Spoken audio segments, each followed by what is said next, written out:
Let's freaking go. What's good, everybody, on a glorious Sunday evening? You know it's going to be a great night when we already got the super chats flowing in. Let me tell you what, y'all. I have had a day. A little perturbed by the platform that I'm currently on. I know that's a little bit dangerous, but I'll tell you a little bit more about what actually happened to me on YouTube. But the simple truth is this: you guys aren't here to talk about my personal struggles. You are here for a Sunday night escape, talking anything and everything LSU football. We're only just a few months away from your future national champion LSU Tigers hitting the field in Orlando versus Florida State. Now, you see the title of this video: Landon IBIETA or Kyle Parker as next year's breakout wide receiver. I'm not just talking about them tonight. We are talking Aaron Anderson. We are talking Chris Hilton. We are talking Kyron Lacey. We are talking all these names that fill up my DMs when you guys tell me, hey, when's the film study on so-and-so going to come out? And the hard thing about it, whenever you're breaking down any of these wide receivers, a lot of them don't have tape to actually break down. You have to go look at their high school tape, or you have to go look at practice footage or spring game footage. The simple truth is this: we just don't know enough about those guys. But up to this point, I want to talk about, to me, the deepest sleeper on this team, and that is Kyle Parker. I truly do believe in this young man's talent. If you have been following PHL for a while, we've gotten a bunch of new subscribers recently. That's always a great thing. But the simple truth is this: when it comes to high school grades, I had not one, not two, but three pass catchers in this last recruiting class that turned out to be better than I initially thought. That was Shelton Sampson, but he's a top 100 recruit. That doesn't really shock anybody. But Kamarion Pimpton is someone that I'm really high on. And Kyle Parker, ever since he committed, ever since I popped the tape on, ever since, you factor in a lot of different things that were kind of working against him. When Cortez Hankton got this young man's commitment, I said, watch out. He's going to start moving up boards. I think there is a very real possibility he plays more than you think he does going into next year, even though this wide receiver room is abso-freaking-lutely loaded. Okay. I appreciate Michael B. I said Rob G at first. Michael B with the super chat. I really appreciate you. I can't say this enough about Michael B. He has been rocking with us for quite some time, and he has shared some pretty deep stuff about him and his father. So I want to start off here. I don't know why I thought this said Rob G at first, but here we go. Why did I think this was Rob G? Rob G and Michael B always drop the $20 super chat, so I really appreciate both of you. Not a baseball guy, but one of the best memories I had with my dad like 6 years ago was watching them take Florida to the house. It was a total vacay experience, and wish we could have seen our Tigers be the ultimate champs. Yes, absolutely. We're still reliving LSU baseball doing what they were able to do. And look, I just learned that one of my best friends is really good friends with one of the players on the team. We're going to try and get that certain player on the team soon on PHL. We are a football channel, but when LSU baseball is winning, when LSU women's basketball is winning, you got to talk about it, because I actually do like both of those sports, but we normally keep it football here on PHL. But shout out to Dylan Cruz, Paul Skeens, Trey Morgan, Cade Beloso, Ty Floyd. You guys know all the usual suspects. So shout out to Jason, Roderick holding it down with the Lemony Twang, Tyler holding it down as well, Cliff, the president of PHL, Edward O, Roger, Skipper. Good to see each and every one of you. But I got to be real. Kyle Parker is that guy. Now, here's something else that I will bring up about this. We tend to think of wide receivers as an unlimited pool of talent at LSU. And guess what? It is, but it is an unlimited amount of talent. You always see a ton of wide receivers just pop up out of nowhere at LSU. We've gotten one of those surprise wide receivers on PHL before, of course, the great Jerry Jenkins. But what I want to bring up here, okay, look at Antonio D holding it down on the Facebook. Good to see you, man. Don't know what side of the stadium we're on. Yes, the Manscaped reads. I'm a hairy guy, so if Manscaped wants to come back and sponsor me, I'm totally down. Okay. But yes, keep dropping those $20 super chats. Obviously, thank you so much, Dr. Morgan. I think everybody knows Dr. Morgan's been really holding it down for us lately. Tell you know who I am really excited about him going into next year, and tell him to hit me up. I would love to get just on a brief phone call with him. So next thing I want to bring up here. All right. So Kyle Parker is my breakout guy.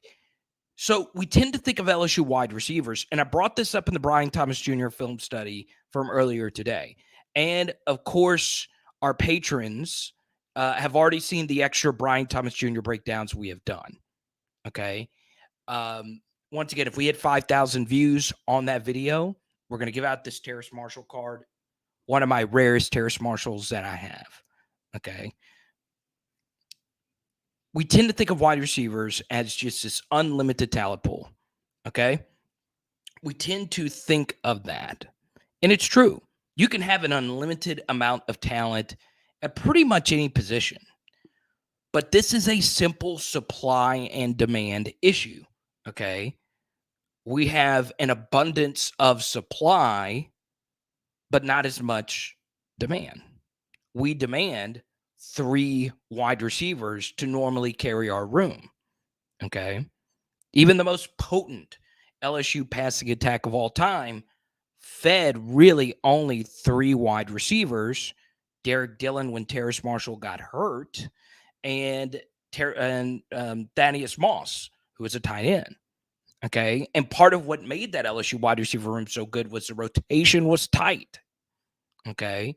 So the reason why I bring this up, because wide receiver is the one position I get asked about the most outside of quarterback.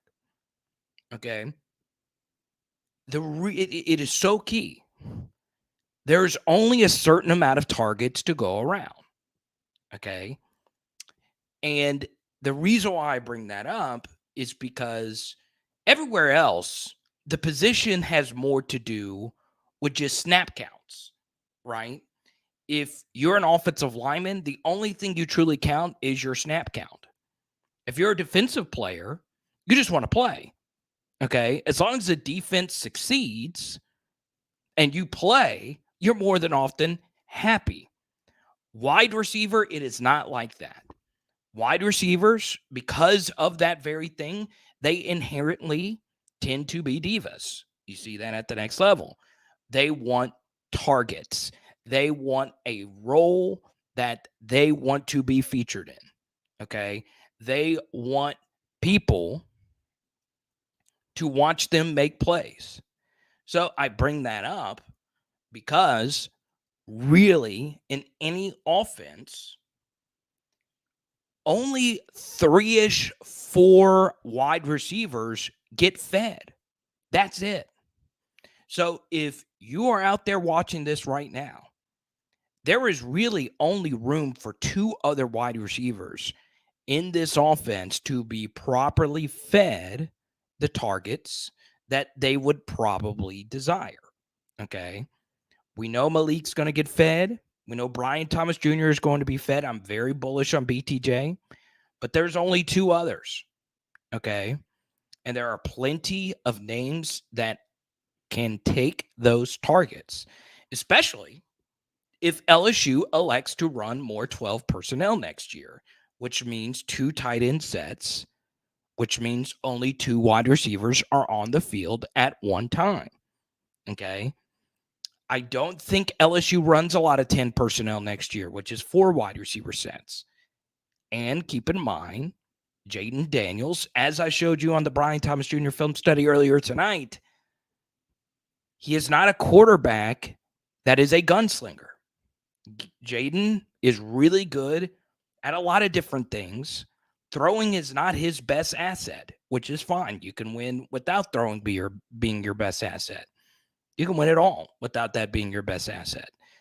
I think that asset will be better, and I think more people will be fed targets.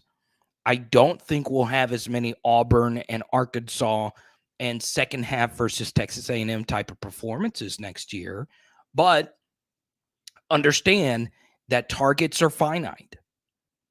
And if you're a big Landon IBIETA fan out there, if you're a big Chris Hilton fan out there, we all know that they can go out there and win games. So shout out to Michael B., first member of the Hundo Club in a while. Congrats to Michael B. I'll throw some clap emojis in for Michael B. He wants to talk offensive line. You know I am down to do that because you see Ethan Calloway's name on there. Everybody welcome Irving Jennings to the channel. Colin Hurley will start as a freshman next year. I would like to let you know that that is not going to happen. It is Garrett Nussmeier's job. I am a big Nuss fan, but I'm also friends with Colin Hurley. I do not know Garrett Nussmeier. Won't claim to know him. Met people close to him. And I will say this about Colin Hurley. He is a prodigious talent. But at the same time, Colin Hurley is going to be, when he signs to play for LSU, one of the youngest LSU players in the modern era ever. And he is playing the most difficult position. So I think it is going to take at least 1 year of, sitting behind Garrett Nussmeier and learning the position from Garrett Nussmeier. And Garrett Nussmeier is a guy that you want to have in your quarterback room because Nuss is a good teammate. Okay. Now, obviously, you guys know I won't ever lie to you when it comes to my objective evaluations. We're all LSU fans here. So I am going to paint most of our LSU players in a positive light. That's just who I am. It's a very difficult sport. But I have heard on good authority that Jayden and Nussmeier, number one, like each other. And number two, they're good teammates. And when it comes down to Garrett Nussmeier, I think you couldn't ask for a better teammate because Garrett Nussmeier is the son of a quarterback coach in the NFL. So we know Garrett Nussmeier, when his career is over, is probably going to be a very successful coach somewhere. Okay? So Michael B. wants to talk offensive line. And let's see. Oh, look. Because Michael B. joined the Hundo Club, I got something for you. Boom. Since we're on the topic of Garrett Nussmeier, how about a red 1 of 1 Garrett Nussmeier card? I've been asking for someone to join the Hundo Club. This is going to you, man. Congratulations. You're the winner of this card right here. Now, here's what's interesting, Michael B. We'll take it one step further. If you prefer a different 1 of 1 player, I could get you a Terrace Marshall. I think I have a few other players.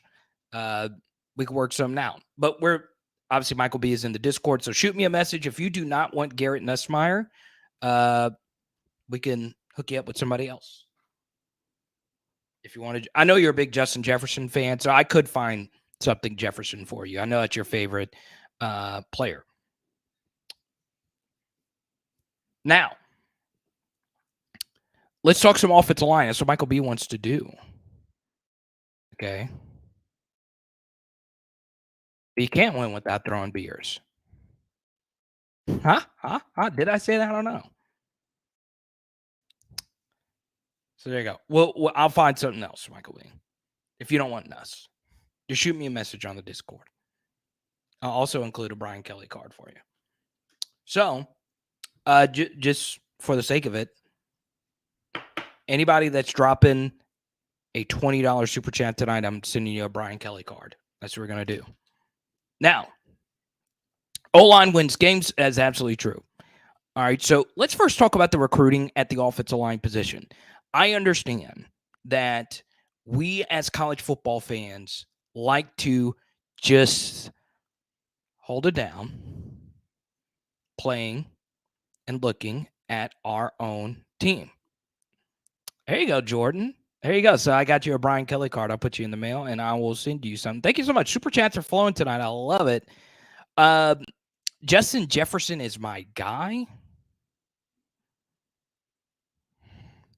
There you go. Tell you the Nuts Bus card. I don't mind sharing my collection. I don't. I've been very fortunate to have a good one.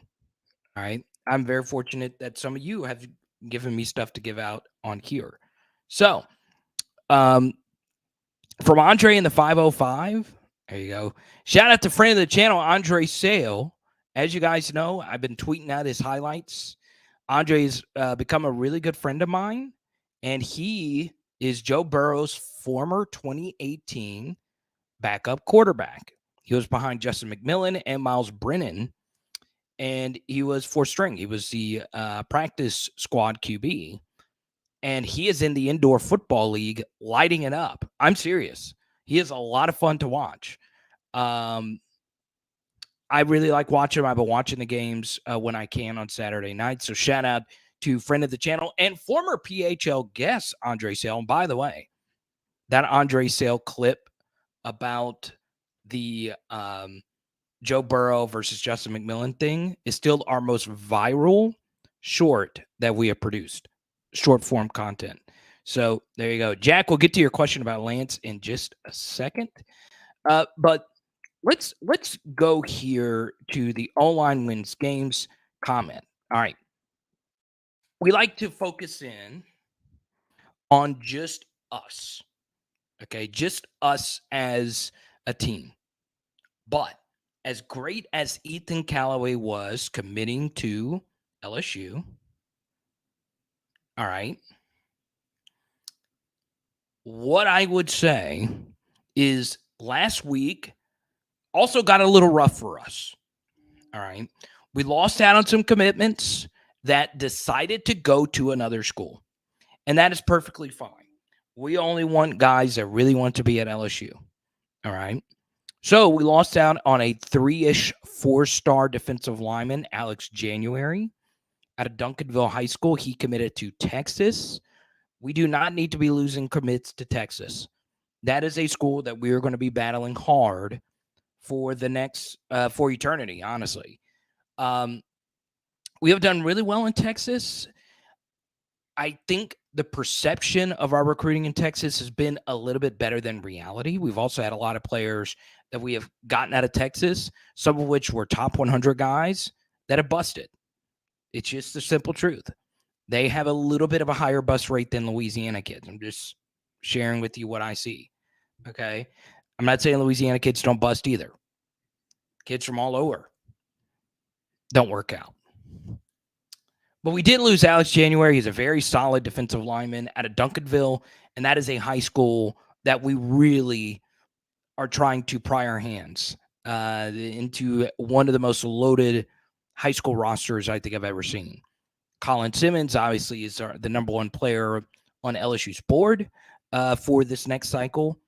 At least that's my number one player. I'm pretty sure he is definitely in LSU's top 5. I've heard he is arguably number 1. Okay. So I bring that up because we also lost an offensive lineman in recruiting in Weston Davis, I believe his name is. A top 250 offensive lineman out of Texas. Now, what I would tell you is offensive linemen out of Texas have been really good for us. Really, really good for us. Okay? So, let's be real here. Ed Ingram, really good football player. Austin Deculus, really good football player. Who remembers Saron Black? Really good football player. And who remembers the mother freaking goat, Ben Wilkerson? Really good football player. They're all out of Texas. Okay. Offensive linemen out of Texas have been really good for us. And Maya Tuema would have been one of the goats if the off-the-field stuff would have been able to hold up. Okay. So I would have liked to have landed the Weston kid. Let me make sure I'm saying his name correctly. I only got to watch his tape once. Uh, I spent most of my time watching Ethan Calloway because I had on pretty good authority that he was going to commit. But they really wanted Davis out of Texas, and he picked Texas A&M. Okay, so there you go, Jared. Thank you for the super chat. I really appreciate you. Michael B dropped another hundo, so I'm definitely going to send you a really nice Justin Jefferson card. I appreciate you. You want to hear about Jayden Daniels? Let's talk some Jayden. Grant believes Landon IBIETA is going to be that guy. I really hope so. I like Landon's game a lot. Obviously, the spring game run is definitely one of the better spring game plays we have ever seen. Obviously, Grant, you know Landon pretty well. I think Landon's a really good football player. I do. I think he's got a lot of wiggle. Obviously, his biggest thing is speed. He is truly a blazer.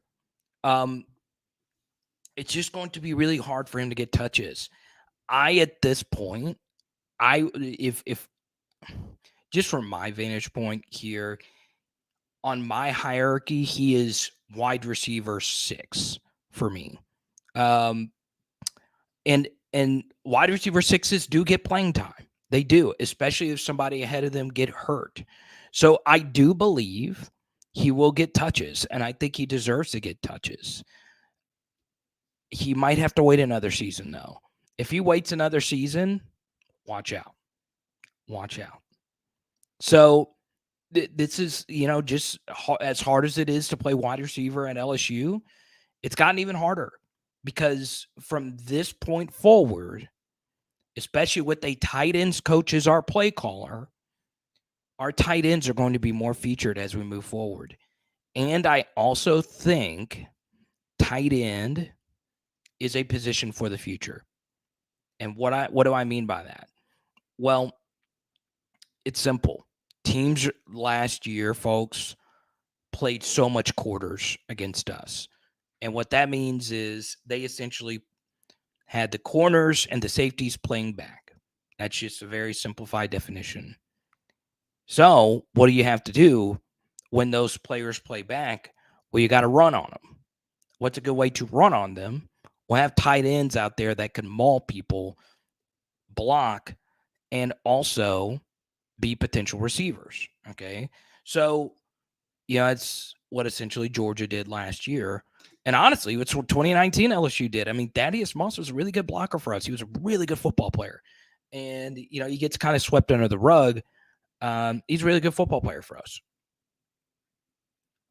So, I just think it's going to be even harder to get targets because Kamarion Pimpton is really good. Like, I understand that the only thing that really worries me is just the physicality jump because he's played just wide receiver most of his life. But if the transition to being a complete player that I think is actually going to happen actually happens, he could be really freaking good at LSU, where so good that you'll remember the night that you heard on this live stream us pumping up Kamarion Pimpton. I really like him. I really, really, really do. Okay. Let's go to Michael B here. Very generous tonight. Really appreciate you. Let's hear about Jayden. I want to hear about our men. Okay. Let's talk some Jayden. I have posted a lot of pro Jayden things.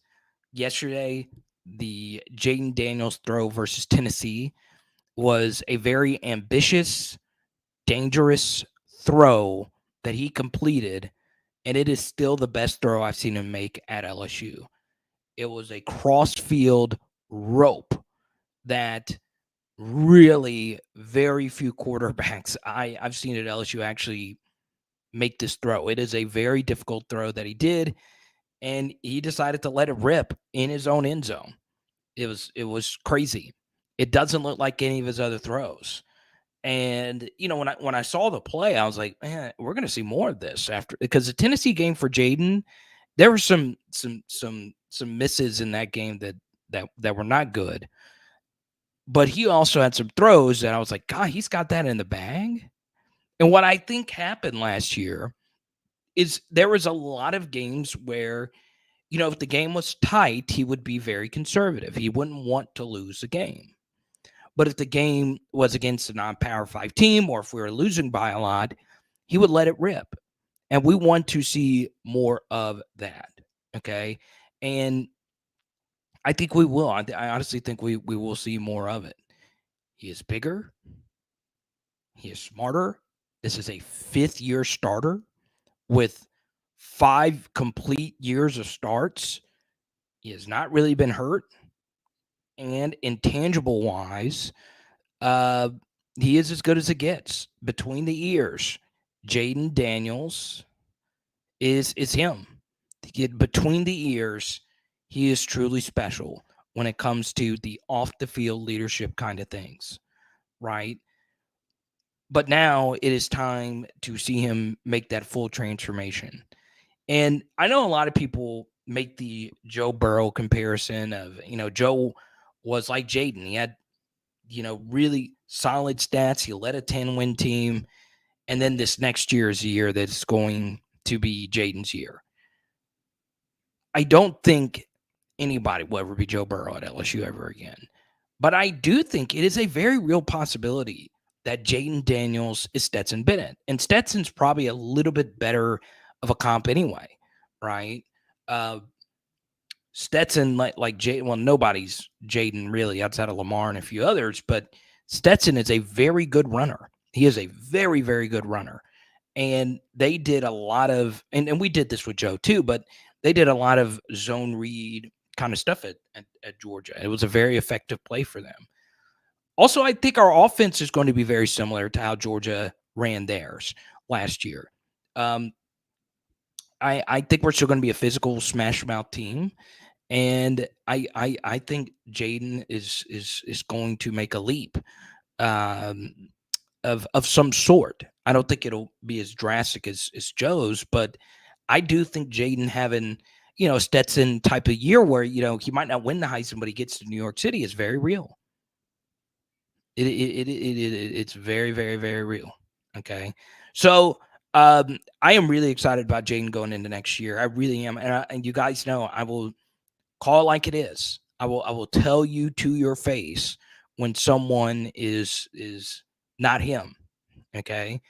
I got a lot of blowback for a few years ago for some Max Johnson deep dives that I did.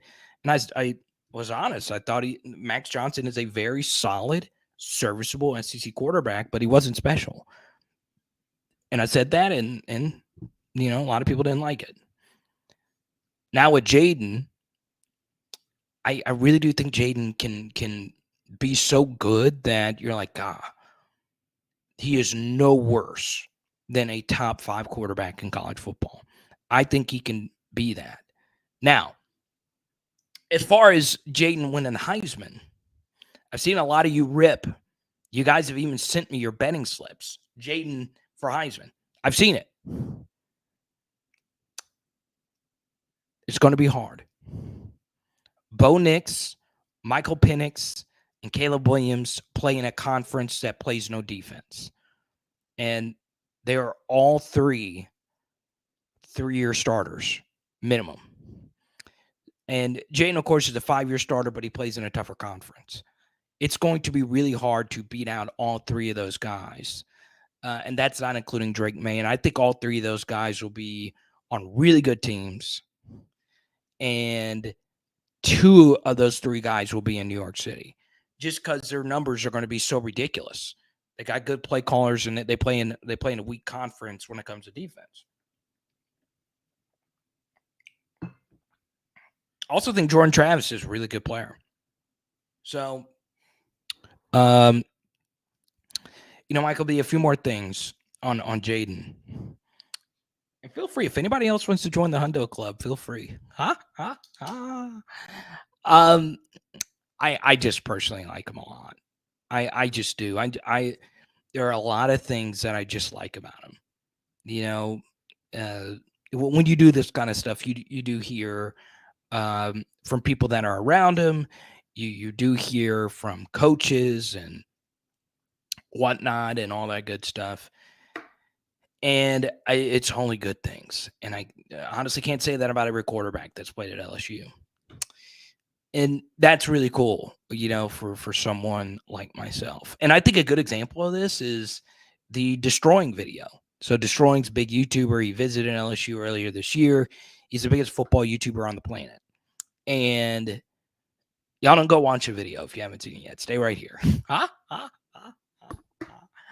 But Jayden gave Destroying the tour around LSU, and that's you would think it'd be somebody else that has been in LSU their whole life, but Jayden's only been there a year, and I was like, I don't know if there's anybody else on the team I want given this tour than Jayden. He is just polished, and that's what I love. And I think those are the kind of guys that can lead you to the promised land. So obviously very pro Jayden. I've also pointed out some things about Jayden that, need to get better in breaking routes in general, need to get better. I think one thing that Jayden brought up at the Manning Passing Academy, and it's something specifically that Mike Denbrock in his only press conference appearance during spring, which is really good. Coordinators aren't always made available to the media. Brian Kelly is the first coach to have coordinators be made available to the media at LSU in quite some time. Okay. Well, at least once in the spring. Mike Denbrock also talked about not only getting the football down deeper down the field, but also delivering a football that can be caught and ran with after the fact. Okay. So that doesn't just mean launching the football down the field. That also means throwing the football, hitting somebody in stride and letting them do something after the catch. One thing that I think LSU is going to try to do next year for Jayden as well is just have more plays that generate open players where it is just a little bit of an easier throw than any quarterback can complete. Okay. And what I mean by that is if you sit down and you watch Ole Miss, or if you watch, my favorite offense, the Tennessee offense, there's a reason why I took the Tennessee over and win total. Josh Heupel is a beast. They complete a lot of easy things. It's just simple pitch and catch. I think LSU is going to have more of that now that Mike is going to have an extra year. And I think that's going to be like little tight end dumps, crossfield misdirections, and all that good stuff. Okay. And in order to do that, you got to have discipline, pass protection. You got to have running backs that can protect and all that stuff. So, Michael B., thank you. I get, anytime we talk Jayden, it takes a while, but you did super chat quite a bit. So there you go. Let's go to Jordan. LSU avenges that Tiger Stadium blowout in Atlanta this year. Yes, let's just hope that it's Tennessee instead of Georgia. Jason wants to talk RBs. Yes, BT is in here tonight. BT has been at every live stream for a while. Offensive or defensive center team. What's up, Terrence? Good to see you. We're going to get to as many as we possibly can. Once again, what's up, that man Bless watching from Turkey? Good to see you. Yes, the country, Turkey. I think you're back in the States, but he used to stay up late and watch us in Istanbul. And you guys know I have a super close tie to Istanbul, where Liverpool won their Champions League title in 2005, and the Champions League for the first time since then had their Champions League final this past year. And we won't say who won that game. Wink, wink, nod, nod. So there you go. Now, I will say this. This is looking so far ahead, but as someone who went to this game last year, obviously, if we make it to Atlanta again this year, we're going to have a bigger showing of fans. Okay. But Jordan was just on the channel. He was at the College World Series final in Omaha. The fan disparity from Florida to LSU was like 70% LSU minimum. The fan disparity in Atlanta was Georgia to us. There's nothing we could do about it. It's a 45-minute drive for the Bulldogs, and they were going to the playoff. We weren't. Okay, it's just facts. We were drowned out. Does it have an impact on the game? You betcha it does. And I understand what you're going to say. Well, Carter, we played Georgia in 2019. But Joe Burrow was our quarterback then. We had Jamar freaking Chase. I'm telling you right now, I didn't expect that. When I went to the game, I don't go to a whole lot of games. I only went to 2 last year. I did not expect that. I thought it was going to be a little bit balanced out, and I did not think the fans were going to be as loud as they were. But boy, was I mistaken. And I went to the 2011 game, and I didn't recall it being quite like that. Germany, that's crazy. Always go Tigers. If y'all don't believe LSU is a worldwide brand, okay. You guys, I talk about our international viewers quite a bit. Yusha in Ukraine, shout out to him. Michael B, another hundo. Let's keep it going. Throwing down my glove. Y'all talk about whatever. Cody, good to see you. Cody, I actually just DM'd you on Twitter, and you did not respond. You gave me the shady button. Did Elon rate limit you? Is that what happened? Answer your daggum tweets. I'm trying to see if we're going to get to meet each other in Chicago. By the way, if you're a PHLer in the Chicago area, I will be inside your city here in a few weeks. Michael B, there you go. Irvin, all you got to do is hit the little money sign underneath the chat. Just hit that money sign right there. That is called a super chat. Or, Irvin, what you can do is you can join the PHL Patreon, where you get all my bonus LSU breakdowns, LSU content, all that good stuff. Patreon.com/LSU football. All right. So, Irvin, you can go to that. If you join our Patreon, you get access to our Discord. I send you a Joe Burrow card. You get my extra film study, prospect rankings, all the extra stuff, and the occasional news that I share. I'm not an insider, though. I always want people to know that. It's just not my thing. Don't like news breaking. Just not something I like to do. And I have a journalism degree. It's just not my favorite thing to do. Okay, you'll be at the National. Thank you. Answer my Twitter DM. We'll exchange info, and then we'll hang out, man. Now, let's talk about Cody's super chat, and Michael B wants to talk about whatever. All right. Now, I know my dad is watching this in the background right now. I've gotten to meet Pat McAfee before at the Pelicans-Lakers game when Zion was still Zion. All right. I don't know if a lot of you remember this game.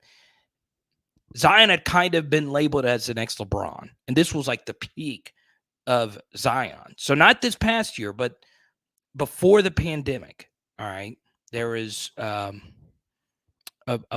big, or no, what's this after the pandemic? I don't remember. I'm an idiot. But anyway, there was this big game. There was this big game, and Pat McAfee was cool, super cool to me. All right. Now, I wouldn't call myself like a big Pat McAfee fan because I'm working when a show is happening, but I do occasionally, catch it, right? And I appreciate the heck out of him. Now, I understand that there's a lot of people after him. Why did you fire all these ESPNers? That's not Pat McAfee's fault. That's not his fault. I could tell you, he probably feels terrible about that. But anyway, Susie Colbert, David Pollack, Lots of goats. Jalen Rose. But yeah, so it was after the pandemic. All right, so it was a big game. Now, Pat McAfee was very cool to me. I would obviously love to have him on the channel. His audience, I think, is like 10, 15, 20, 30x mine. But I like him. I just do. All right. I don't know if that makes me cool or not. I don't know how people feel about Pat McAfee in here. What I will say, though, all right, about the national media and LSU.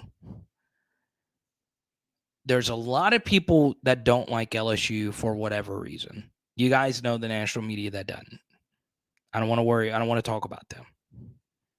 But the cool national media, who a lot of people like, loves LSU. We have one national media member. I don't even know if he would like to be called that. That jumps on our channel quite a bit. Okay. Now he's from Baton Rouge. He's an actual LSU fan, but there are a lot of people that don't really have Louisiana ties that are LSU fans. Okay, so Pat McAfee is kind of turning the corner here. Joey Molinaro, probably the best sports comedian on the planet right now. Ryan Russillo is a super diehard LSU fan. Scott Van Pelt is an LSU guy as well. The simple truth is everybody likes LSU because we're cool. I might not be cool, but all of you are cool. LSU fans are the best. Who didn't want to be a part of the Omaha experience? Okay. LSU fans makes every situation better. Okay.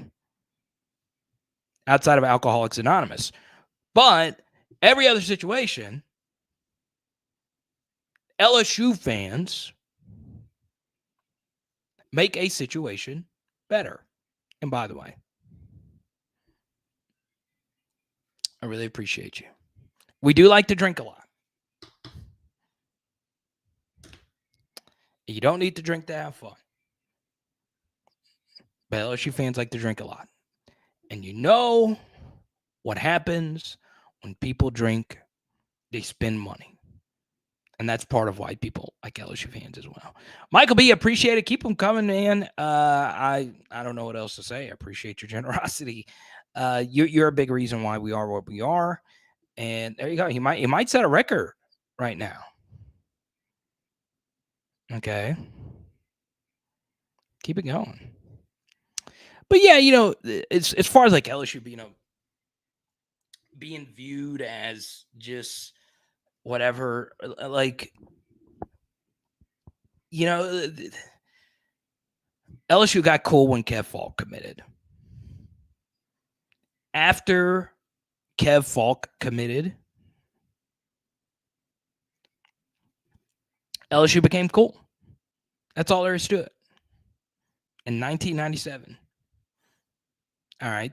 So, if you ask a lot of LSU historians, they'll tell you the same thing. And I would like to bring up something that I thought was really cool today. So I had the good fortune to, and I won't say who, but I was on a four-way phone call today, and one of the people on the phone call was a legendary member of the Texas teams in the 70s. And I was also on the phone call with a former LSU running back.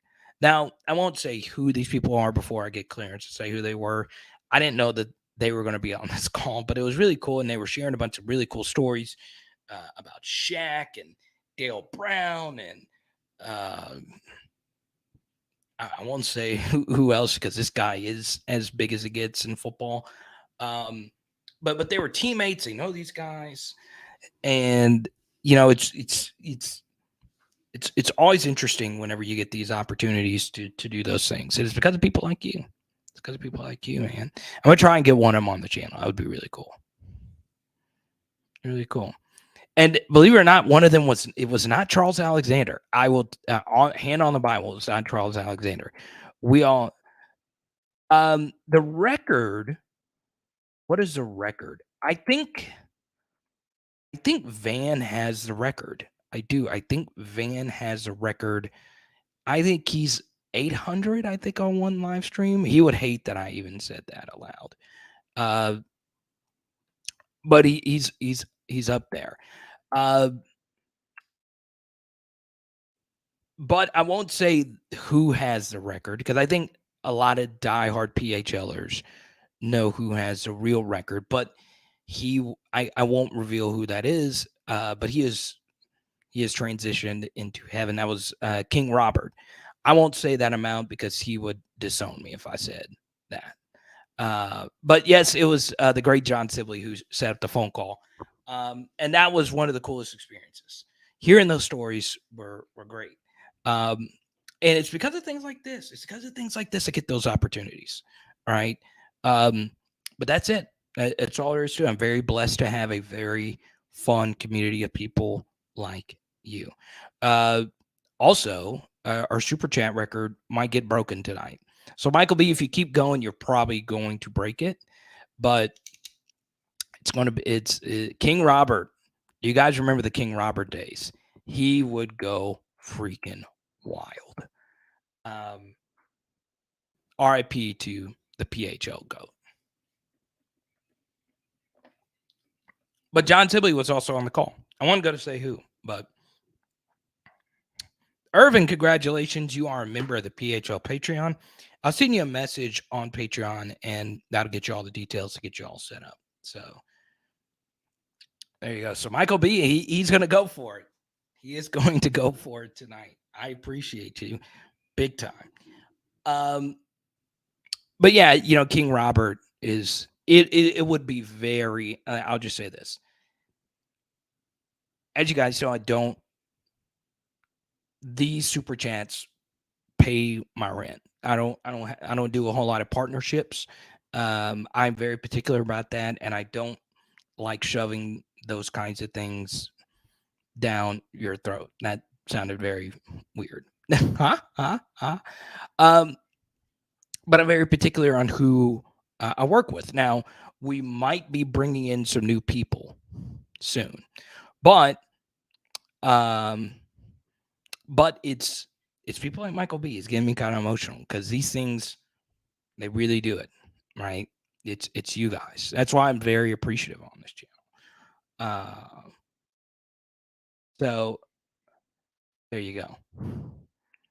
Yeah, shout out to Charles Alexander. Sybil, we need to try and get him. No, it's all good, Ellie Mom. As long as you're here. If you're here, obviously that matters. There's a lot of different options that are out there. But yeah, King Robert. Anytime I see big super chats, I think Michael B, John Sibley, Van, King Robert, Jordan, Jared. Obviously Grant has given a lot. So yeah, I think about the OGs of PHL, and Sibley is definitely up there. And honestly, Cody B is getting up there as well. Cody B, I really do need you to respond to that DM because I was like, God, did he just forget about me? Now, next thing. I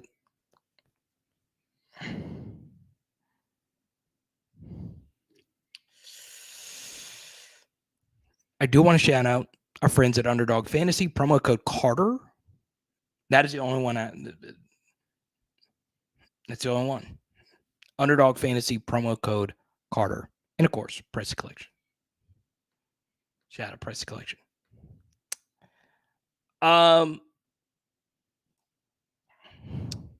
Now, next topic. Michael B, I know you just want to chat, so I will go through some of these questions.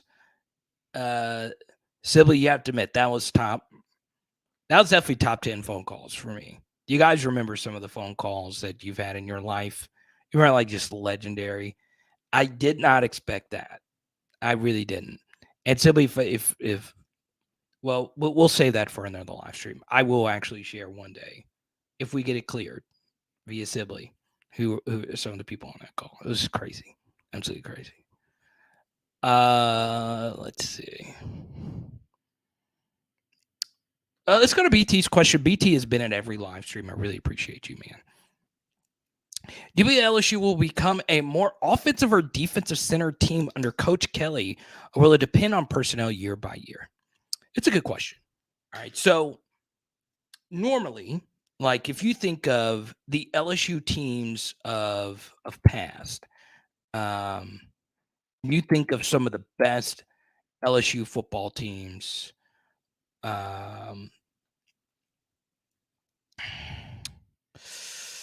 of all time. You think defense, right? Like 3 of the 4 teams that made it to a national championship under LSU had far better defenses than offenses, right? So 2011, 2007, and then obviously 2003, who I think most would consider was our best defense.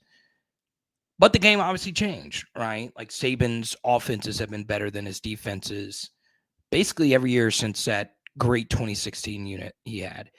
And now, my answer to that, Brian, is you would prefer your offense to be better than your defense, right?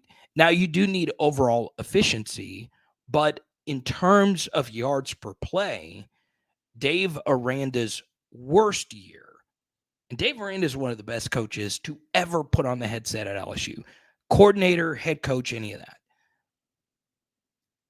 That was our worst year statistically under Aranda. Now, Patrick Queen was on this channel not too long ago, and he said what I've said quite a bit on here. Some of the defensive struggles were a little bit overrated, right? Like we had some really, really, really good defensive games. We also had some bad ones. But as Patrick Queen, stated in the interview, we were good. We were overall good defensively. But you need your offense to be in the top 10, no worse than top 20, because normally those teams are at that 6.2 yard per play threshold.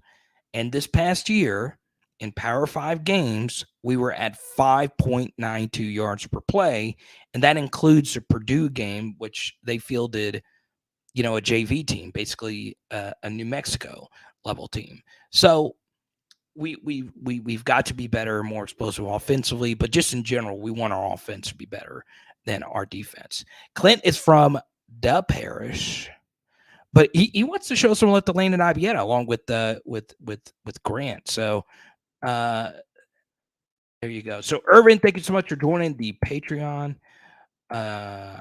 Is definitely awesome. Definitely awesome. Okay. Let's get Charles Alexander on here again. Let's do it. I'll text him tomorrow. I'll see if we can get Alexander the Great, College Football Hall of Famer, on here. That'd be great. Obviously, Charles is always going to be a friend of the channel. Look, IBIETA's got fans on here. This is the most pro LANDON IBIETA channel. And look, I'm not as high on him as some of you are. Like, I think he can be a really good player at LSU. Man, it's just going to be so hard for him to crack the lineup, though, like the regular rotation. But could we see a spike week here or there? Yeah, we can. We definitely can.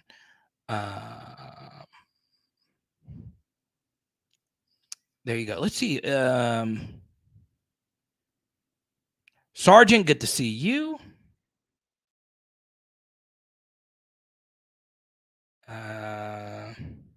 Man, Zion's rookie cards, Cody. Y'all don't understand what Zion Williamson cards did. Some of his stuff got up to like Michael Jordan level prices. I swear. Millions. I think his peak, what was his peak card, Cody? I think it was like 1.2 million for the peak Zion. And then you also got to remember the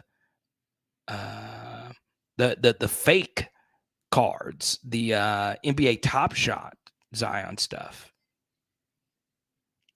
Let's go to John Sibley with another super chat here. Has anyone been keeping up with FSU? Is the line still favored LSU by 1? All my sources say that FSU is a bear. Can the Tigers pull it out? Will they be tough like Alabama? not only will they be tough like Alabama, they will be the best team we play on our schedule. Now, Alabama is more than likely going to be favored versus us because they're going to be coming off a bye like we are as well, but they're going to be at home. Okay. We right now, John Sibley, aren't favored by 1. We're actually favored by 3, according to Circa Sportsbook, which has honestly become the most reputable sports book in America. Okay. They take all bets. They don't limit people. Well, no, they do limit people, but I won't get into all of that. But Circa has Florida State as a 3-point underdog. We are favored by 3, which is crazy. That is where we were favored going into last year's game. And this year's game is going to be in Florida. So it is interesting. Obviously, a lot of sharps really, really, really do like LSU next year. They really do. Like, and these are people smarter than me. They're math people. They're actual bettors. They they don't just put money on money down just for the sake of it. It's not, hey, Jayden Daniels runs a 4.5. He probably runs 4.4 to be honest, but let's put some money on him. No, there's people putting Jayden Heisman bets down that truly do believe it can happen. And LSU national championship bets. Okay.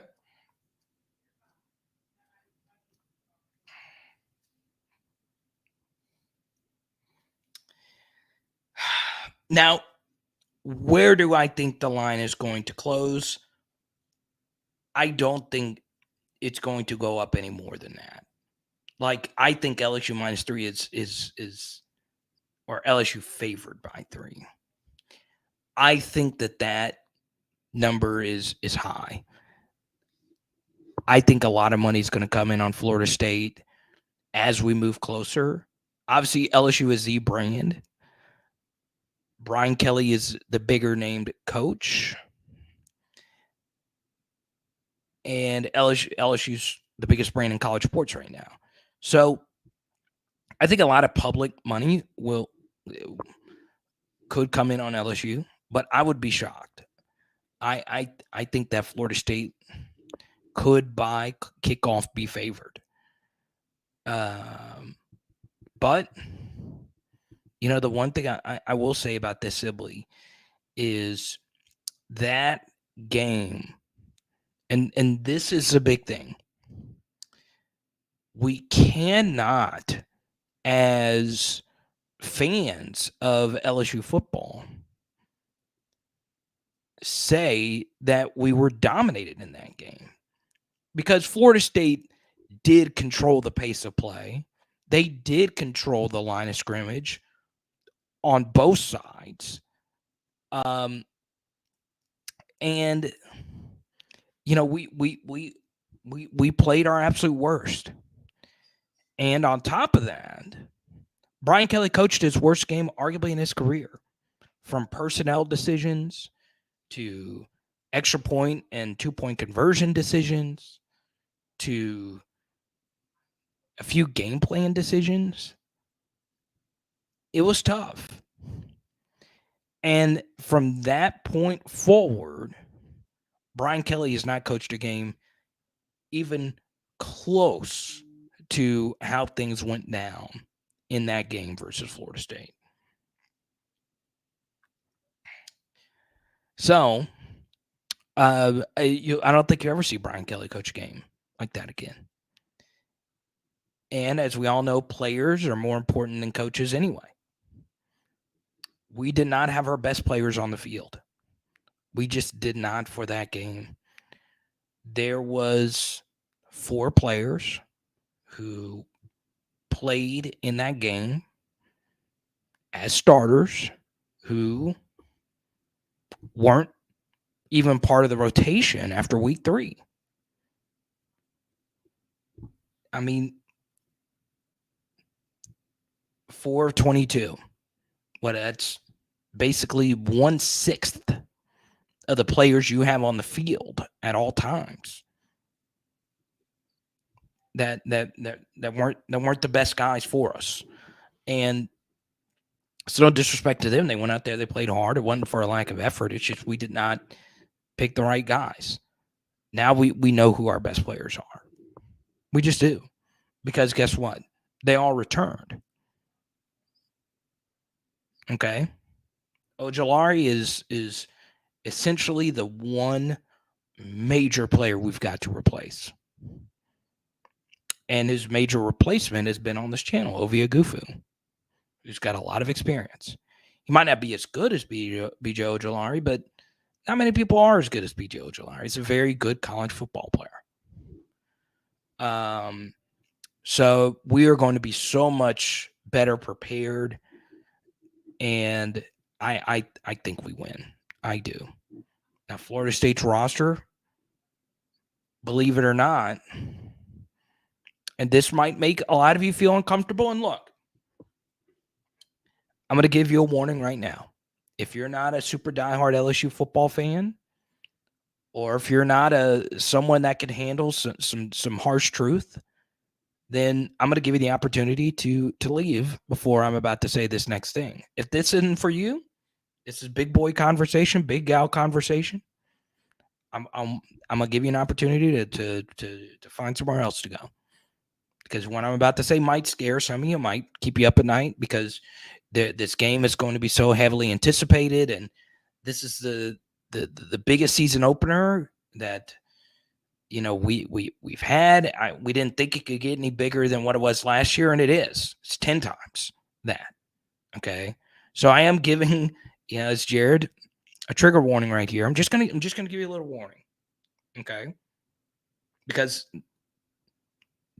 this is going to scare quite a bit of you, okay? I'll take this John question. John, I appreciate all your generosity recently. Goes a long way. And I think I think Jack asked about Lance Hurd earlier when we were talking some offensive line play. Jack, if you're still watching, I think Lance is a good opportunity to play week 1. I do. I doubt he does, but I think he's got a shot. I do. This game does have a feel like that. It definitely does. 2019 Texas, obviously that wasn't an opener. The season opener is always scarier. It just is. Okay. Now, I've given you the opportunity to leave, and we've actually gained viewers. So that lets me know, whoever you are right now, that lets me know that you guys can take something that is going to concern some of you. Florida State's roster is better than what it was last year. I will repeat this. Florida State's roster is better than last year's roster. Their offensive line is still really good. They've got a really good offensive line coach. There were some rumors that we were interested. I'm glad we got Brad, but Alex Atkins is a really good coach. Their tight end room was the best tight end transfer portal class in the country. They got arguably the best wide receiver in the transfer portal, Keon Coleman from Louisiana. Okay. Brian is BT is in here.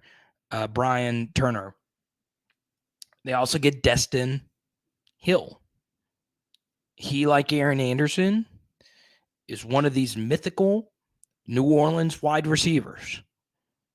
New Orleans wide receivers are built different. They can sit out a full year and put pads on, and they are the best athlete you've ever seen.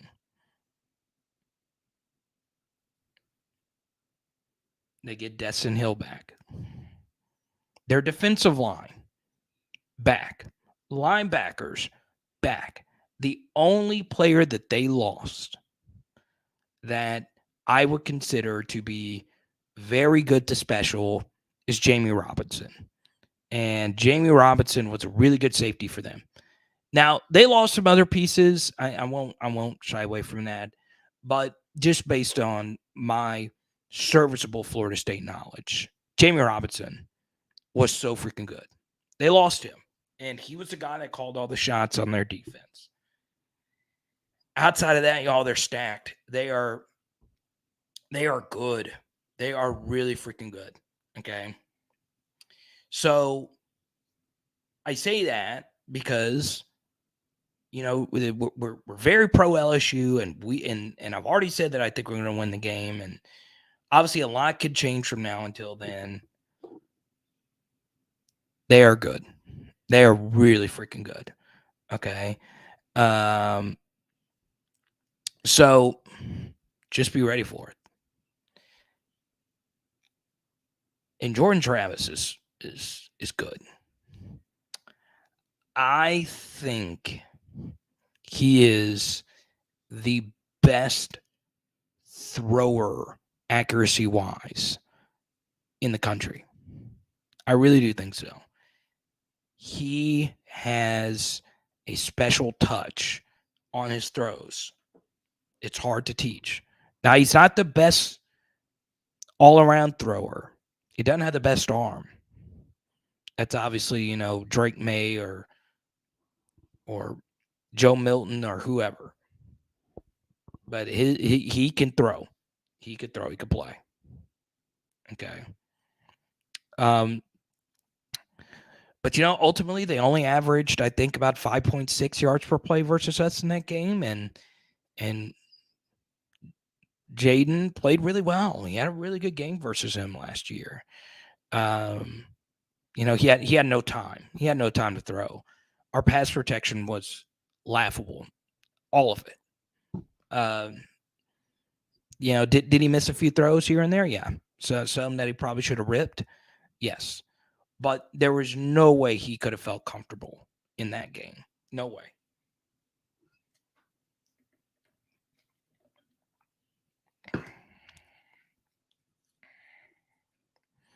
So, yeah, their roster got better. But I will say from that game to this game, our roster got better than their roster, right? Because we, like I said just a minute ago, we were not playing our best players. Some of that's on Coach Kelly. Some of that's just because it was the first game of the season. I don't think he could have known that was going to happen.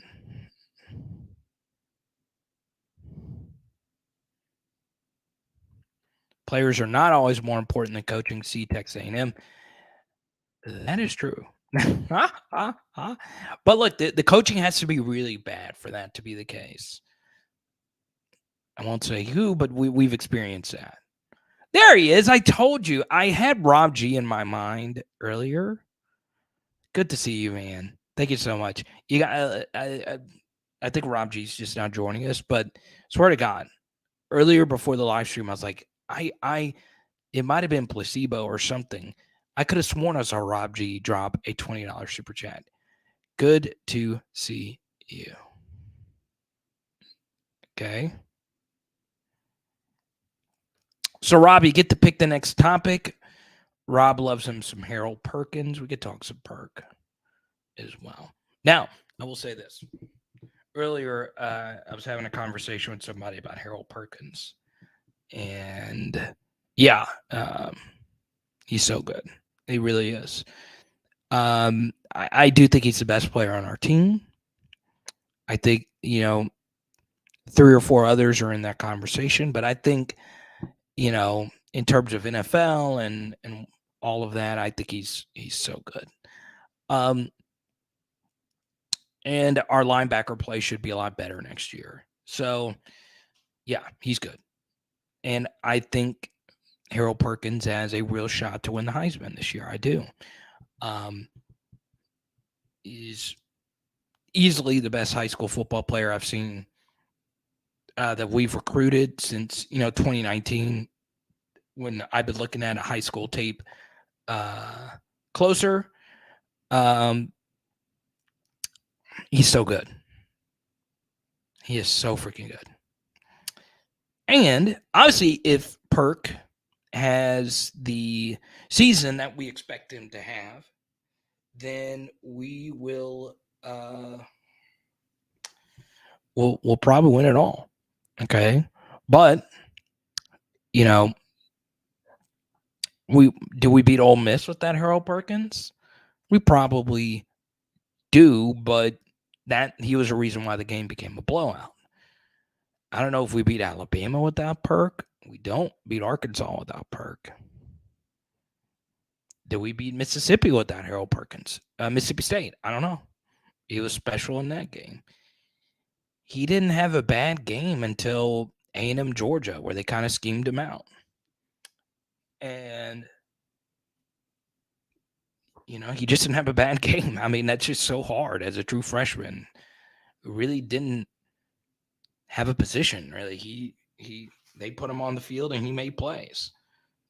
Now he played, he didn't just run around, but, you know, I think he can get better.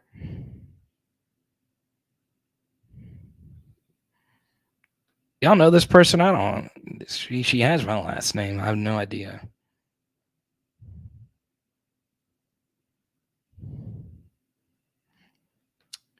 Ellie Mom wants to talk about A&M. Okay. Are they going to get better with their new OC?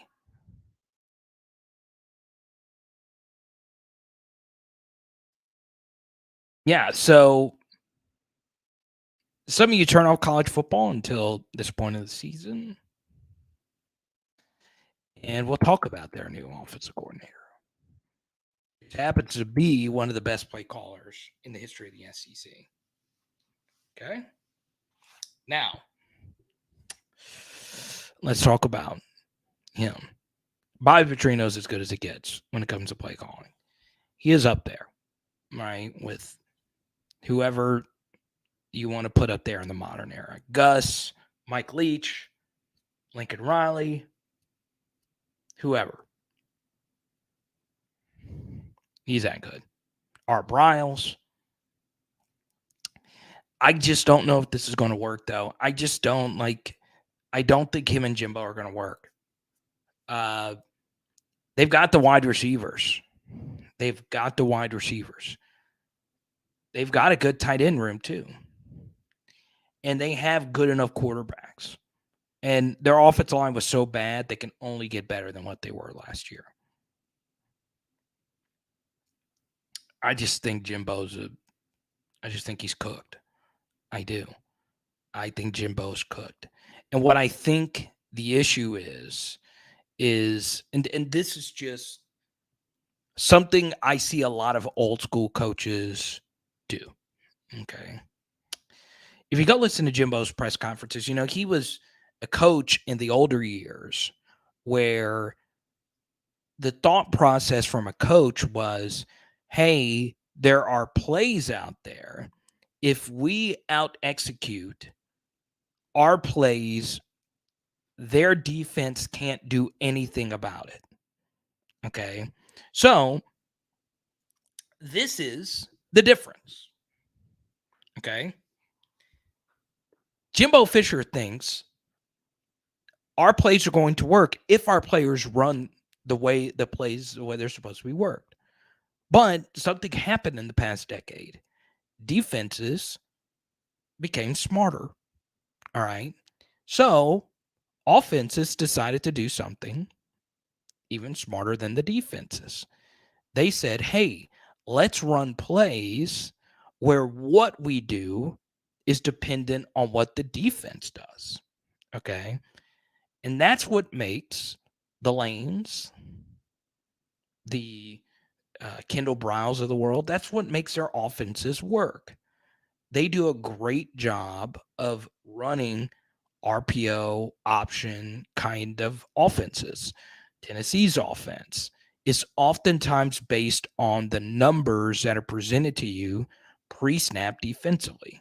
Whereas Texas A&M's offense, its offense is its offense. They don't do a good job of creating offensive plays where if the defense does this, you do this.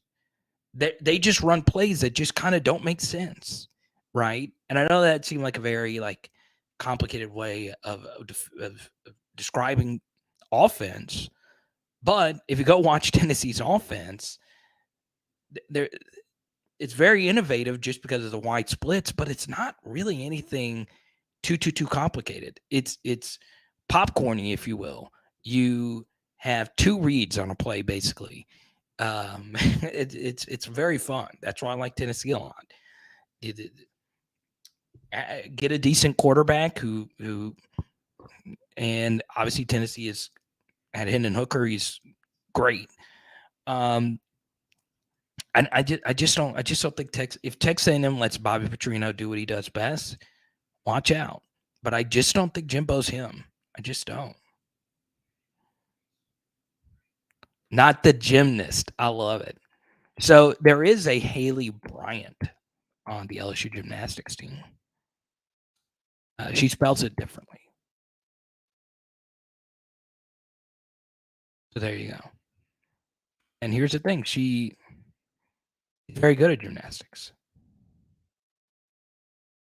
Not the most famous gymnast, though, at LSU. I heard there's another one.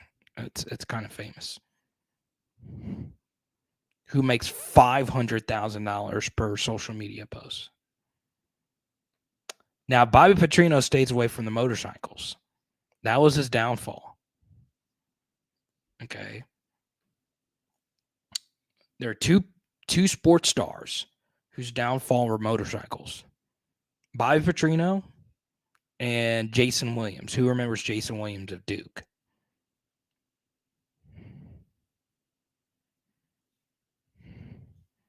Yeah, Haley makes all the. And tonight, quick story. I've shared it on here before. All right. So, oh, John's getting into the to the weeds here. He's gonna get caught up in the wash. That's a good question. I do think off-ball linebacker's a better spot for him. I really do. But what I could do, John, is I could save it for a film study, or I could try and break it down on here. So there you go. Big Ben says hello, LOL. Steelers QB, not my son. Once again, I'll be on AYS tomorrow. I think. I don't know. I got shut out of AYS for a few weeks because he didn't know that I was the Peter Gammons of college baseball. Next thing you know, I'm Kendall Rogers, baby. No, but now it's football season. I'll be back on AYS quite a bit. Shout out to Blake, my dude. But yes, big gun. So here's a story. Ben Wilkerson story. All right.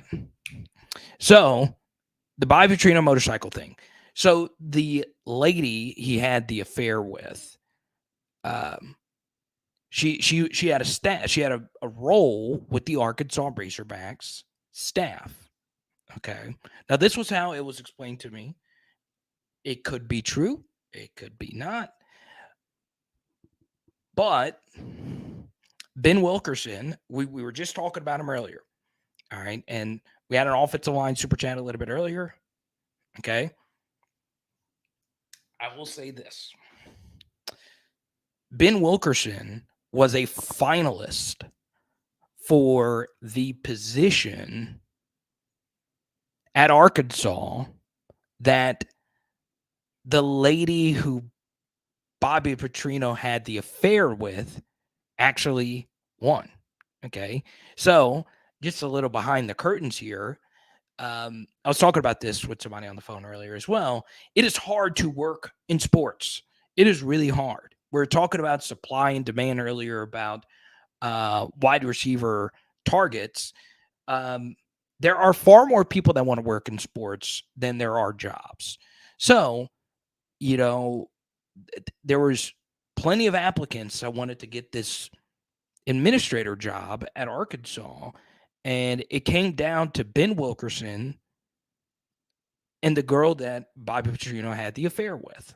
Okay. And that's that. That's it.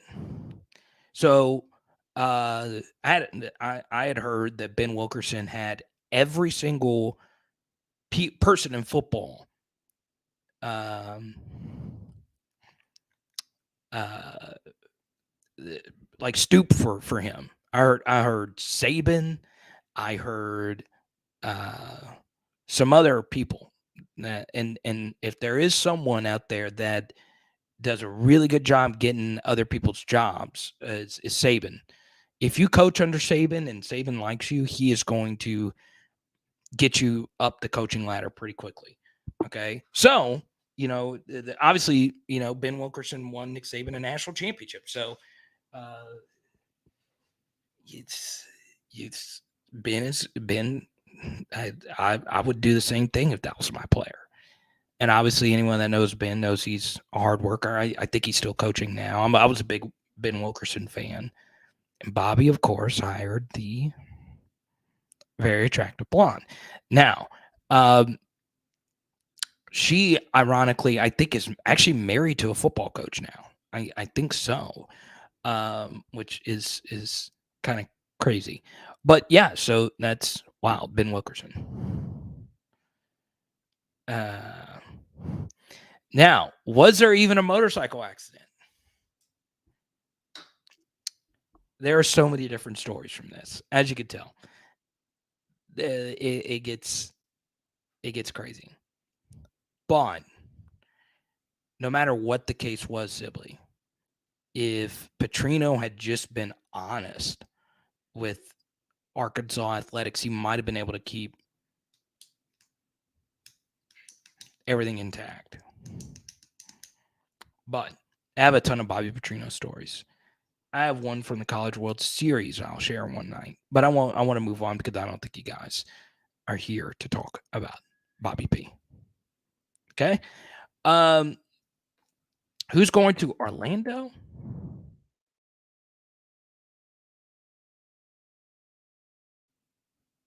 Shout out to Ben, though. Ben's like the best son in LSU media.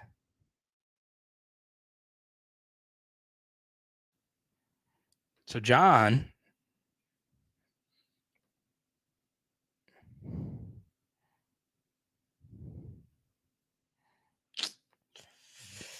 yeah, social skills are not his thing.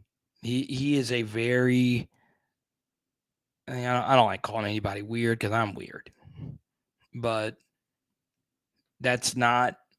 I mean, the Atlanta Falcons players can tell you a lot of different things. Huh? Huh? Huh? Ah. So Hitstick wants to talk some Aaron Anderson. Let's get to it. Outside of BTJ, Malik, and Mason, which wide receiver will lead LSU in receiving yards? Kyron Lacey won the poll.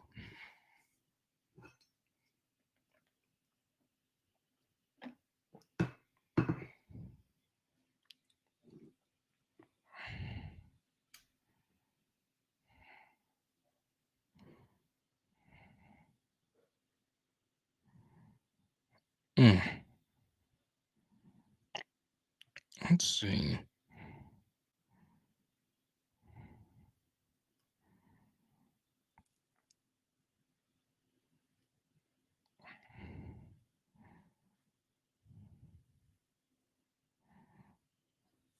Mm. I think that was Glenn Dorsey that happened to, but it could happen to Ben Wilkerson as well. I don't remember.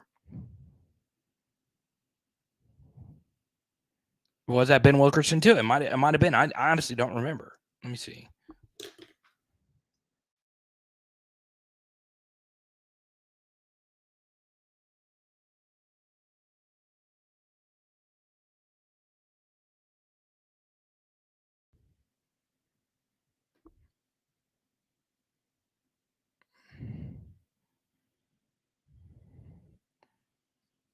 Let's see.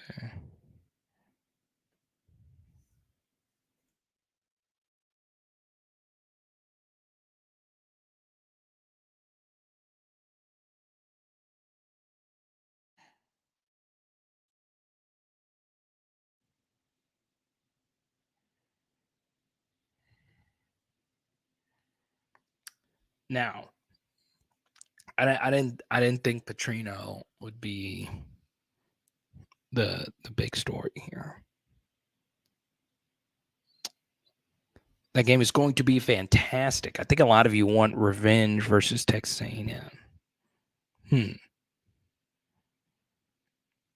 Okay, let me ask you this. Type F for Florida State. Type T for Texas A&M. Which loss hurt you worse? Okay.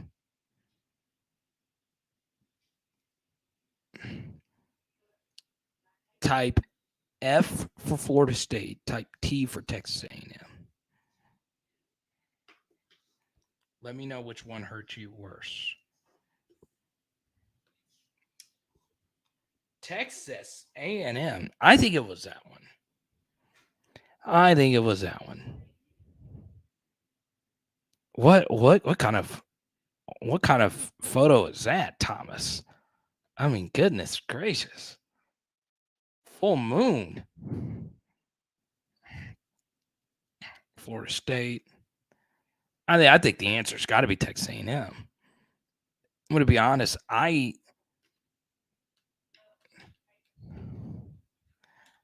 think Florida State really didn't bother me all that much.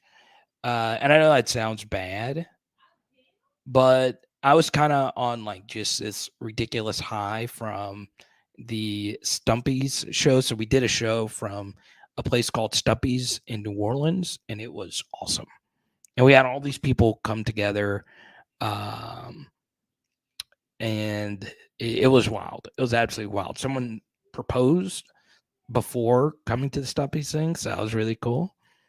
Shout out to Kristen and Adam.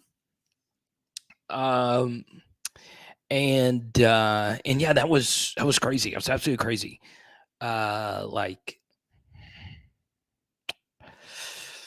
And it was a first game, so I wasn't going to like. I know we were in it for the long haul with Brian Kelly, so I knew that wasn't our best team, and I knew BK wasn't going to ever coach a game as poorly as he did in that game, and there was a lot that he could not have controlled anyway. I think the Texas A&M game just crushed me, absolutely crushed me. It could also be one personal story here. I had a lot of my friends who aren't LSU fans. I got fans throughout the SEC. I had friends from two different fan bases that I'm in group chats with, and they bet LSU heavy because they're like, well, Texas A&M played UMass a week before, and LSU is freaking LSU. They're gonna blow Texas A&M out the water. And there's a lot of people that took LSU and swallowed 10 full points. So a lot of LSU fans, they felt good. Texas A&M game burned me personally for two reasons. Number one, we just played bad. I don't think Florida State, we just played horrible. Like, I mean, we didn't play well. Obviously, we were horrible on special teams. But I wouldn't consider our performance versus Florida State to be bad. Texas A&M, we were bad on both sides of the football. We were bad. We were just bad. And that was it. That sucked. And it could also have been that I was going to Atlanta for the Georgia game. So, the Florida State game just really did not. I know it sounds crazy, but it just did not bother me. I was proud that we fought back, whatever. Texas A&M, especially considering we could have 4-8 them. So we hurt the rest of the SEC because Texas 8-4 would have literally been Texas 4-8. Okay. So I think out of all the games, Tennessee didn't shock me at all. I picked Tennessee to win that game. And Georgia was Georgia. They were good. And that was an all-time great team. So, yeah, I mean,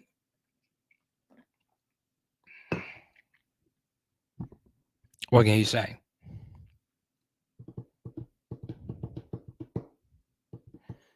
Thomas, man, I like your comments. I can't put all that up on my screen again, man. I mean, that is a lot. Now, I don't know. Is that somebody you know? Oh man, that's a lot. Hmm.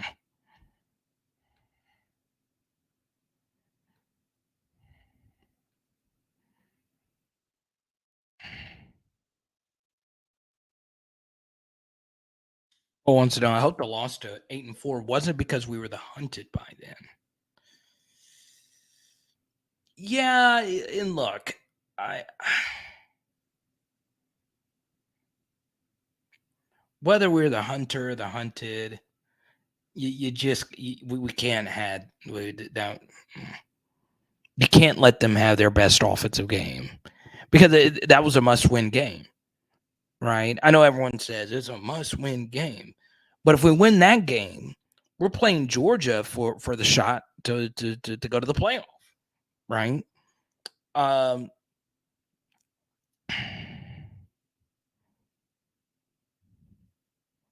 I don't know. Like I can't really say. I can't really say if like A&M. I think one thing as well, Cole, that helps out is coaches are very protective of their playbook. And when you play the last game of the season, you are able to empty everything. And A&M emptied everything. Okay. That was their Super Bowl. It was the final game of the year. It was a final game for the seniors. It was a home game. Okay.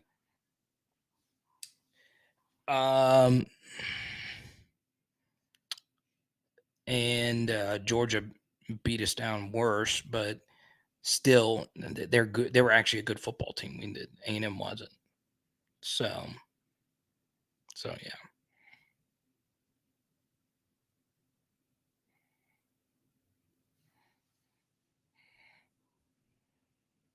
Hitstick, I appreciate your support over the years.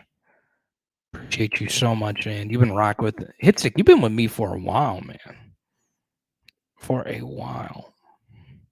Y'all know PHLOG, Roger Dodger. That's been my guy. Look at this. So there's Leonard right there rocking the PHL gear.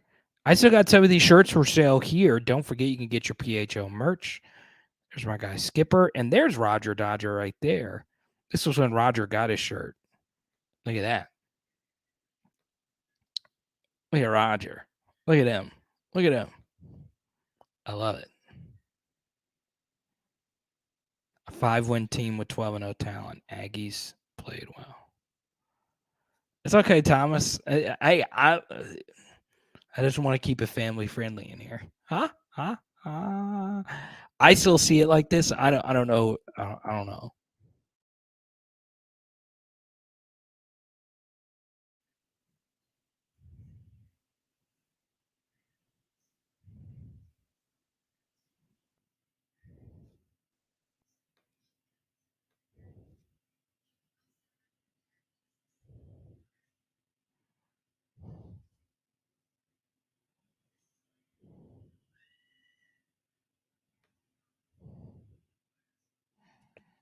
See, I'm kind of scared to click on it.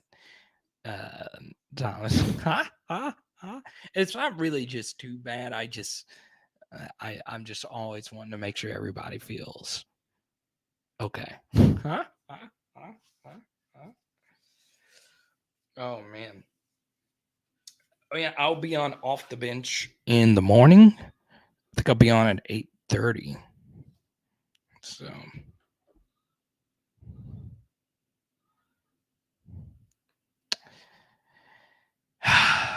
yeah, I mean, it undeniably puts pressure on him. It does.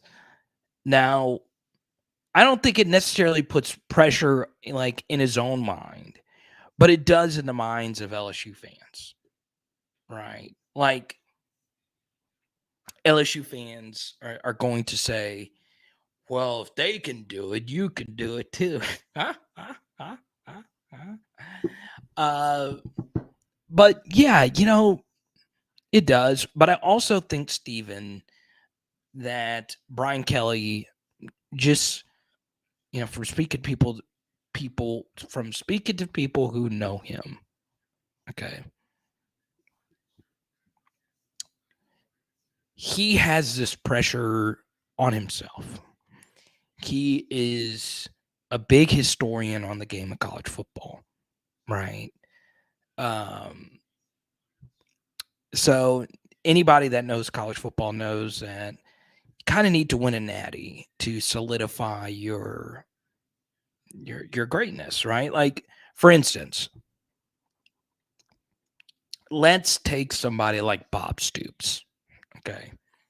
Bob Stoops is unquestionably one of the best coaches. He's had even success with the XFL now. He's one of the best coaches to put on the headset. He's really that good. And there was a lot of factors why he was good. He had good players and he had a great AD and so on, but he was always going to be known as a good coach. But he won a natty. It's different. It's very different. Now, for me, Steven, if someone were to walk up to me and say, hey, Carter, name one of the greatest college football coaches of all time, there are quite a few coaches that I would mention before mentioning some coaches that win national championships.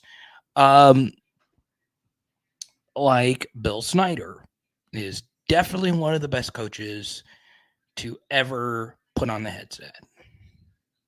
Okay. He is without a doubt one of the best. Mike Gundy is one of the best coaches. Now, not everybody agrees with Coach Gundy. That's fine. He is an acquired taste. All right.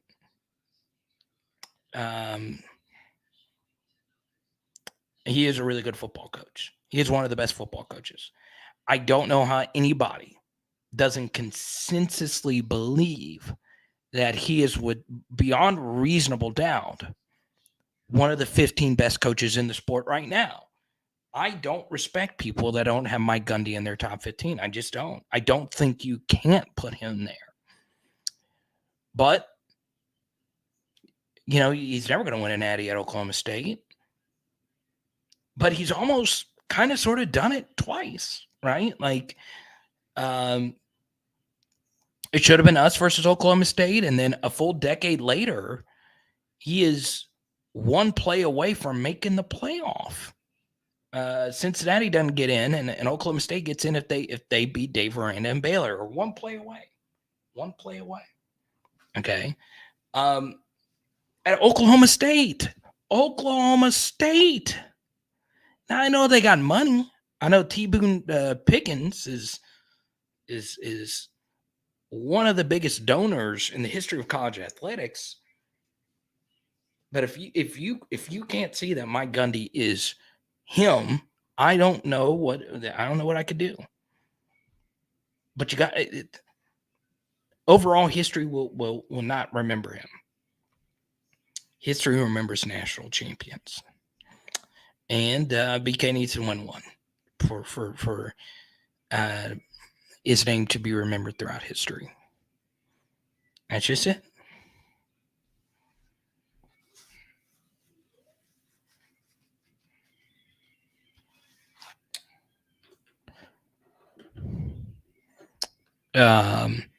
But yeah, let me ask you this before we continue, because we touched on a few different coaches. You could say whatever you want about Jimbo Fisher, and I know he had Jameis Winston, but he won a natty as an OC and a coach. I'm not a Jimbo guy. I think he's washed, but still. I want everybody in the chat right now, or you can over the next 5 minutes, just think about it. who is a coach that you will forever think is underrated? Okay. And one day I'll share my connection to Mike Gundy. It's a little bit of a distant connection. Um, but yeah, he's I don't think I don't think I'd want him to be the coach of LSU though. Tom Osborne, yeah. I mean, but he won natties. I think most people know who that is, right? But I think you can make the case, OBT, that he is a little underrated because he won obviously with a different style, and obviously since he's left, the program's not been the same. So yeah, let me see, how many did he win? Let's see. He's still alive. That's great.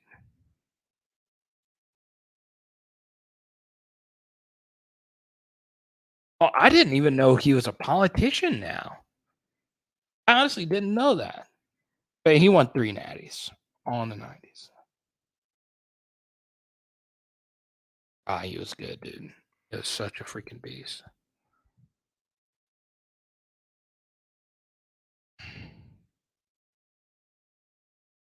Ah, he was so freaking good, man. 255, 49, and 3. 12 Big 8 championships, 3 national championships. That was easier to win then, but still. This is a good one. God, this is a good one. Gary Patterson. Dear Lord, that's a good one.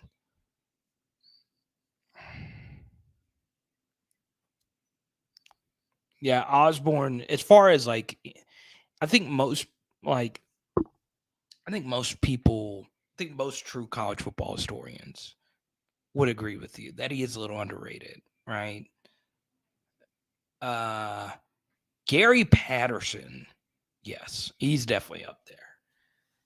Now, I understand that if you're younger, you would say, well, they did almost win the national freaking championship.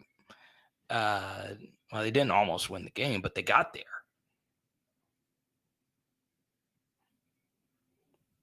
But Gary Patterson built TCU, right? I mean, they won a freaking Rose Bowl.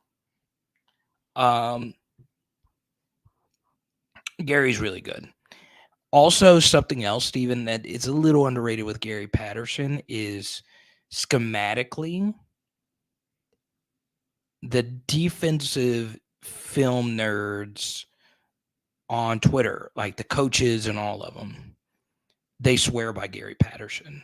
He is like a non-controversial Art Briles, but for like defensive coaching. Like in terms of like the modern great coaches that have impacted defense the way that it's played now, it's probably Saban and Gary, number 2 from the college level, and then Fangio, which is more NFL, but still.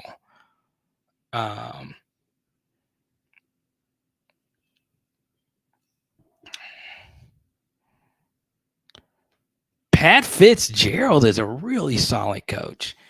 Obviously, Northwestern's gone sour. Pat Fitzgerald reminds me of David Shaw, right? Now Shaw's better, but yeah, Pat's good. Pat's really good. Now last year, well, but yeah, Northwestern, Trevor Simeon.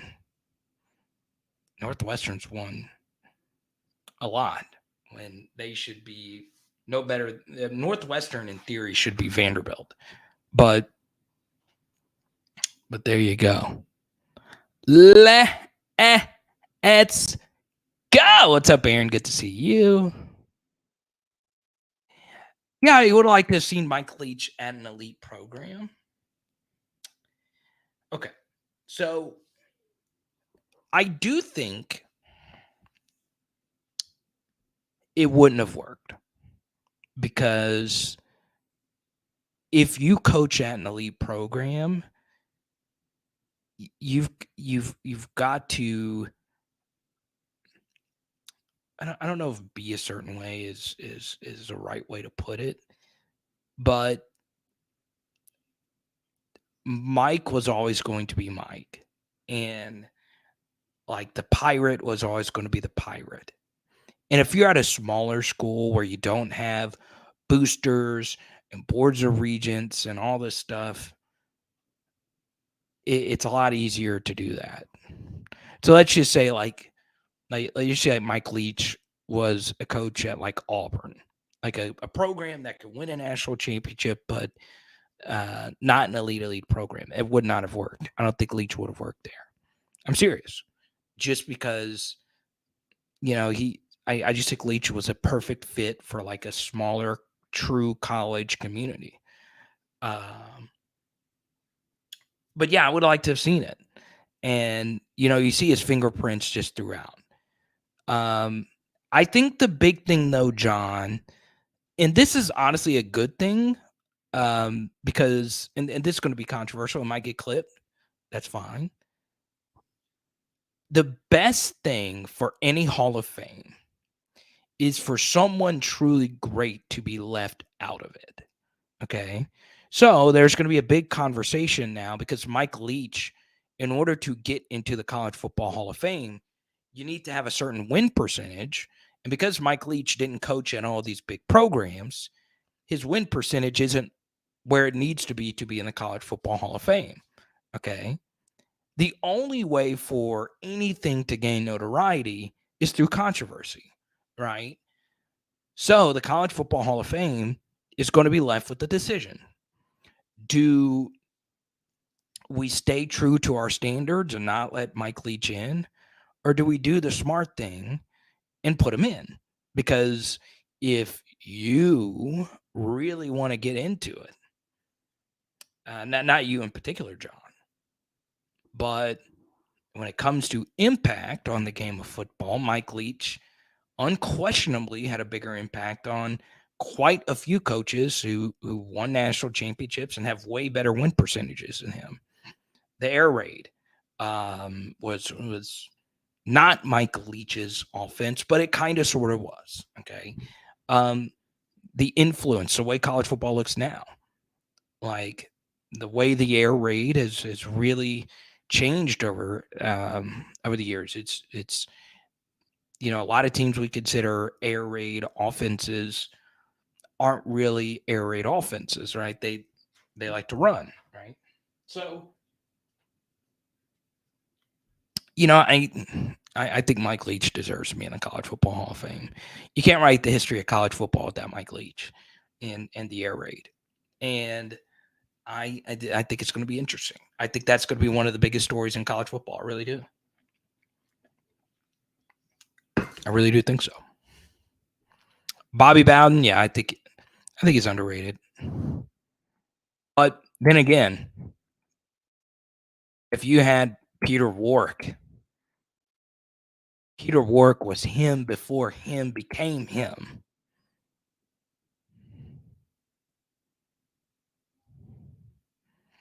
I'm a man. I'm 40. There you go, Thomas. That's a better. Dang, Thomas, that was a change. I don't even know what the last profile photo was. It was just something that when you see it, you see it. Huh? Huh? Art Briles is unquestionably one of the best to ever do it. But there is all the extra stuff, which we won't get into now. But he is one of the best offensive minds to ever wear the headset. But there is a lot of evil things attached to that man, and that's all there is to it. But yeah, RG3. Wow. Wow. But my Gundy is to me kind of one of my guys. Like I just think he is so underrated. I really do think so. I've not agreed with everything that he has said or whatever, but just strictly from being a football coach, he is one of the best. Oh, look, this doesn't even have a. I think my hands are a little sticky from some barbecue I ate a little bit earlier. Fanatics little soap thing. Oh, now it's leaking. But Gundy is so freaking good. So freaking good. Jerry Rice, Mississippi Valley. When's the next meetup?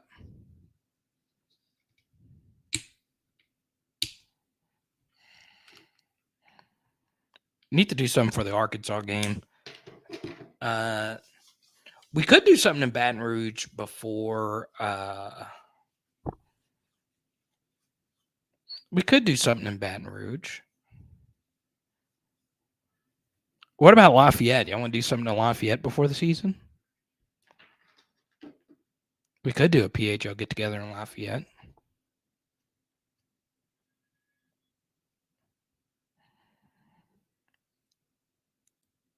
I would love. I haven't been to Lafayette in forever.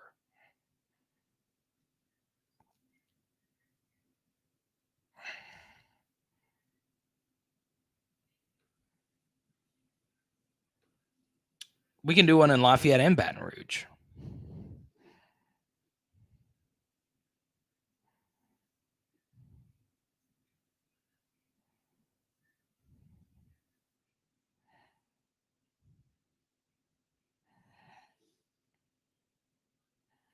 How about on the coast? We got to get one in Mississippi soon.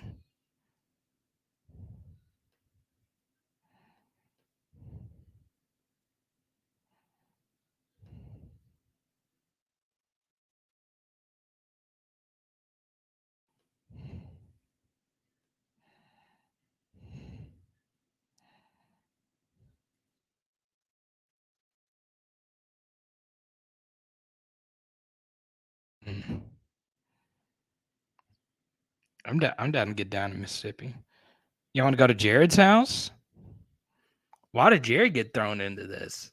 Well, he's in Mobile. Mobile's kind of centrally located, kind of, sort of, not really. We got a lot of. Well, look, I think Pooh Bear could make it from Mobile. We can do it in Beeham. SEC Media Days coming up here in Nashville.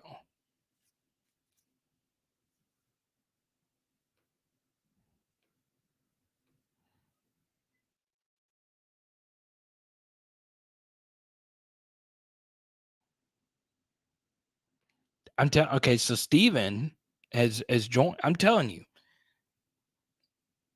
it's so weird with Alabama having Alabama and Auburn that I have all these Bammers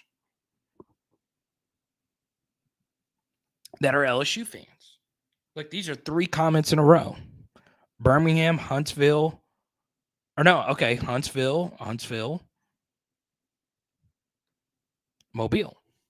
And we got, I think, 3 Fairhopes, 3 Birminghams. We got a lot.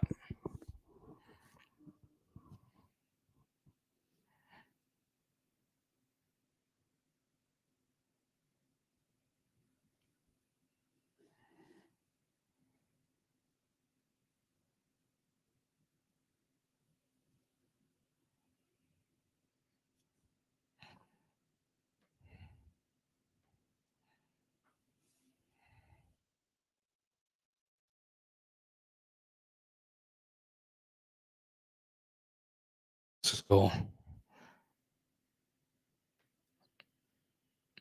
Look at this. This is in Omaha. Great.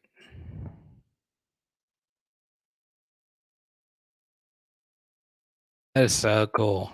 Huh?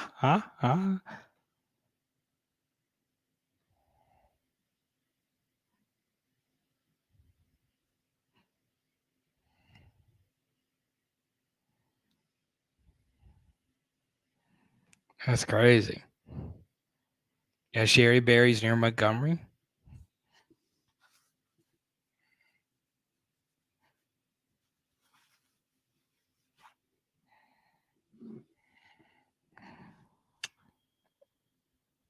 Oh, Sherry Berry.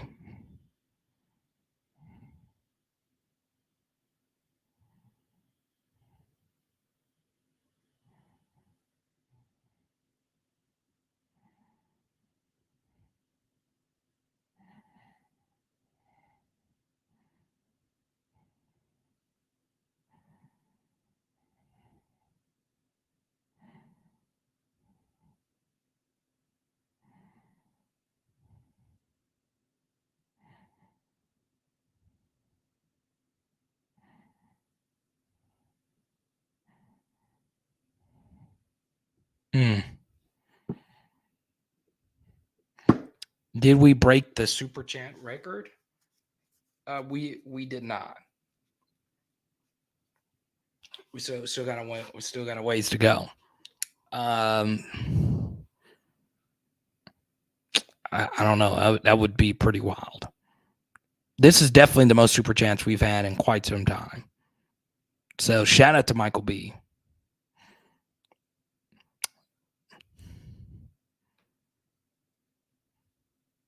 Jordan, Michael B, Jared Grant, Cody held it down, Sibley and Rob G. The OGs of PHL. I just love this photo. I can't quit looking at it. It's crazy, man. It's just so crazy. Yeah, it is wild. Like, you know, he's still alive and he's still, you know, being a part of the program. You know, one guy that I absolutely adored, and he's just like we personality wise, we're just not even close to being the same. Uh, Mike Gundy is one of them. Like, but another guy, like I swear, I will go back and listen to his speeches, read about him. Is Augie Garrido. Uh, I loved Augie Garrido. And one thing that I did not recognize is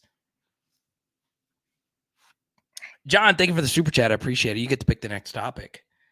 Uh, the one thing that is so crazy about Augie Garrido is us beating him in 2009 prevented Augie Garrido from getting the 6th national championship. And the 6th national championship would have put him ahead of Skip Bertman on the all-time list. Now, I didn't know this. I didn't know Augie Garrido won national championships at Cal State Fullerton. But yeah, I mean, I did not know that LSU beating Texas, Paul Manieri beating Augie Garrido. I didn't know that prevented Augie from getting number 6. I freaking love that, man. And obviously we have some people that are fans of Texas, Sibley and a few others that watch this channel. I freaking adore Augie Garrido. I know he was controversial. I know he can't coach the style that he coached then. But that dude was so freaking good. And philosophically, he had a brain unlike any others. Okay. Now he's not everybody's cup of tea. I wouldn't necessarily I'm not like curse you out. That's not really my style either. But I just think he's so good. I freaking do, man. Yeah, 3 at Fullerton, and I think he won 2 at Texas. God, he was good, man. He was so freaking good. No, Sherry's still doing good. Danny, pops in, and Nurse Court is still doing good. She doesn't stop by her LSU live streams anymore though. I think we're just not cool enough. So, John, you get to pick the next topic or on ahead.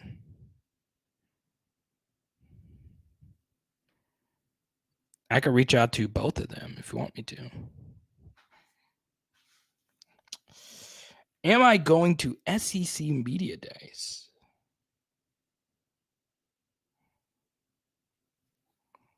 I'm not, Jason. I'm not going to Media Days.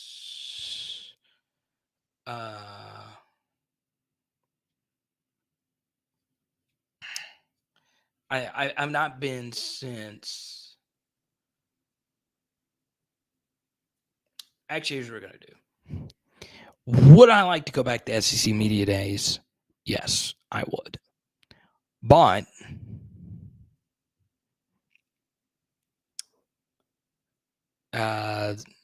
I'll save the story for a different day. Once you hear, especially with how modern media works now, this story, it is going to enrage you because I never like share some of my frustrations with sports media. Okay. We've had such a great live stream. This has been, the most super chats we've had in quite some time. Thanks to Michael B and all of you generous donators. I really appreciate it. But when I tell you this was the wildest media day story, you'll hear. You'll hear. Okay. So John wants to talk some Harold Perkins being moved to the inside. So let me ask you this, John. Since you super chatted the second time you brought it up, let me know, John, where you think his best role is and where you are concerned about the role change. Here's what I'll say about Harold Perkins. Okay, when he when he was coming out of high school, all right, because we got a bunch of new viewers and all that stuff. You guys have heard the story a million times. He was special. He was truly special. He's the best high school football player I've ever evaluated since I've been doing it since 2019. So not a long time, but still, he's the best I've ever seen. And when he committed to Texas A&M, because I did a bunch of content on Perk at the time, someone reached out to me and said, "Hey, LSU is not out of it. This is going to go down to the final. It's going to go down to his signature." And I jumped for joy because I was like, no one player makes a team. There's no such thing as a must-get recruit. They just don't exist except him. I was like, this guy is so freaking good. I just was just enamored with this high school tape, his demeanor, a lot of it. So he flips to us, and he's great. Okay, Steven, you get the next topic. So I was like, this guy is so freaking good. I don't know what his best position is. I was like, most of his high school film is at running back. But whenever you just see someone that is truly special, you just feel like it. You know what I felt like, and I am nowhere near to the greatness of this man, but I felt like the movie Air. I felt like Matt Damon when he watched Michael Jordan for the first time. Yeah, it's like, that's our guy. That's him. Now, I'm not saying Harold Perkins is Michael Jordan. Harold Perkins doesn't even know who Michael Jordan is. Kidding, that was a joke. But even Brian Kelly admitted it was a joke. Nevertheless, I felt like that, though. I felt like I was like, okay, I watch a lot of if you have serious interest to LSU, I'm going to watch your high school tape. I'm going to try my best to see if I feel you're special. Now, we don't all agree on so and so, and I'm just a guy with the opinion, with an opinion. But I was like, this guy is so freaking good. But I didn't know what position he was going to play. I was like, I just know he's great. I just know he is great. and it worked out. It obviously turned itself out. Now, the next thing is going to be what is his actual position? Because at some point, you can't just go to the NFL and just not have really a role. It's just not how it works. You got to play something. So he went to LSU to be a linebacker. All right. That has always been the plan. What kind of linebacker? I don't know. But I think, an off-ball linebacker is where he feels he is best served. Okay. Now, John, what's interesting about this is, look, when you're as gifted as he is, when you're as great as he is, you you've you're going to get drafted. You're probably going to be a first-round pick. Obviously, the NFL already knows about him. You make more money if you're an edge rusher than you are an off-ball linebacker. It's not even close, really. Edge rushers make all the money on the defensive side of the football, and corners. Okay, those two positions make all the money. Okay.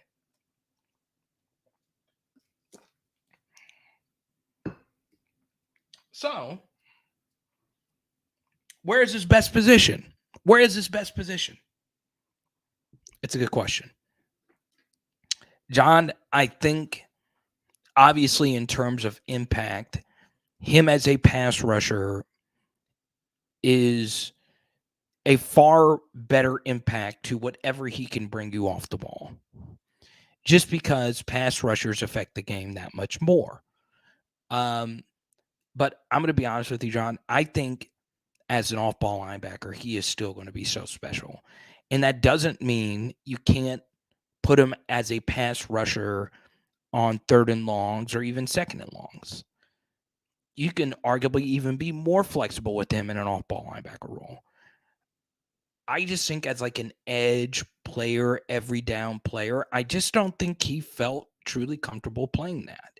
Now, against certain teams, you can do that, but yeah, this is where he's truly special, right? His swim move is flawless, which is crazy. His pass rush repertoire got just better. Naturally, he's so gifted. I was a pass rusher in high school, and I'm not a great athlete. I ran a 5'3", and I was 180 pounds. I was slow. I just had no athleticism. I don't have long arms, but I wanted to play football, and I wasn't fast enough to be a linebacker, wasn't big enough to be an O-lineman, really. So I was like, let me make it work as a pass rushing defensive tackle. So I had to learn every pass rush move you can possibly do. And Hill Perkins played mostly offense in high school, and his pass rush move repertoire is still growing, is still maturing, and it is already very good. The way he dips, like you just said, it's just amazing. And honestly, my biggest thing before the season was like I go back to like the 2021 season where Bo Nix was like running around on us. If we had Harold Perkins in that game, Bo Nix would have never been able to run away from anybody. And that's his biggest attribute, Harold Perkins, is he is faster than every quarterback we're going to play. You cannot outrun him. You cannot avoid him. You cannot deny him. He is that good. Exactly. He's got just ridiculous balance. Is making the playoff the expectation this year? Okay. Now, I'm not an end results person. I believe in good and bad luck, and some teams can have such bad luck that they don't make the playoff, right?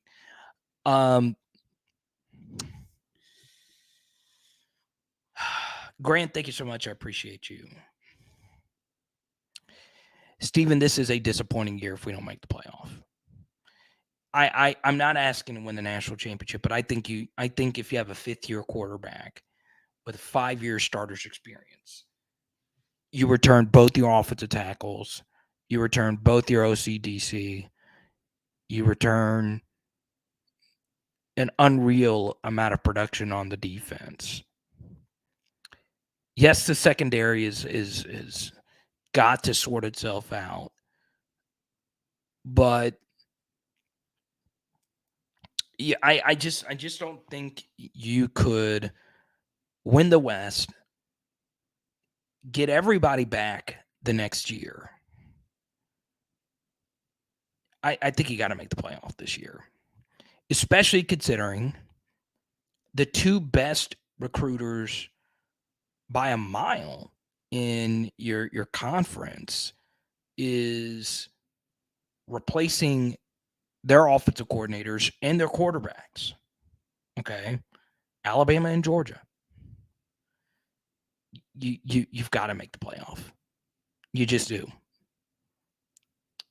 We don't recruit on Georgia, Alabama level, but we're right there. We're the number 3. Okay.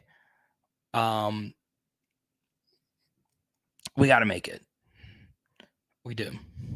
Now, of course, there are some very real possibilities that you lose 2 games at the very last second and you don't make it. Or you lose 1 game and you don't make it. And I understand it's going to be so much easier to make it after this next year. I get it.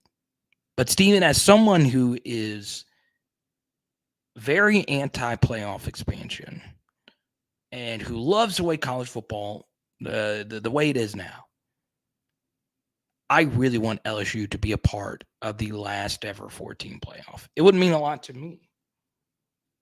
Okay. You know, and this goes to everybody that got to attend the LSU Alabama game last year. The magic of that game was the game itself. All right. But what made the game special was that Alabama was out of the playoff. They were out. They knew that they really had no chance forward of making the playoff after they lost that game. Now, they still ended up being the number 5 team. They still almost got in. But let's call a spade here. Part of what made that game so great was we knocked Alabama out. They were done. Now with the 12-team playoff, they're still in comfortably. Okay. Now, here's AP. What sucks is we can go 11-1 and not make the playoffs. That is true. That is very true. If we lose to Alabama and they are also,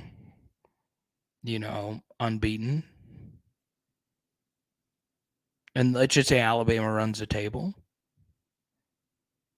we're still getting in. We're still getting in. If that one loss is on the road at Tuscaloosa and we beat Florida State and we beat everybody else, especially if we blow everybody else out, which we won't, but if we do, we're still getting in as an 11-1 team unless everybody else is undefeated. Okay. Now, I am buying Tulane stock going into next year. Wouldn't it be crazy if 11-1 LSU was up for the playoff versus undefeated Tulane? Okay. That would be something else.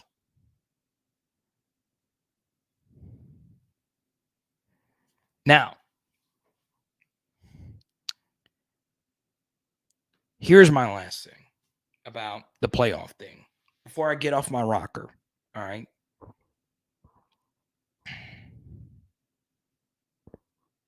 2019 LSU. I know we talk about them a lot. I think most of you knows one of the players, or you've met one of the players, or you know someone that's knows one of the players, or whatever. We all have some connection to 2019 LSU, even if you don't know anybody with LSU football. Okay. If 2019 LSU, if that game,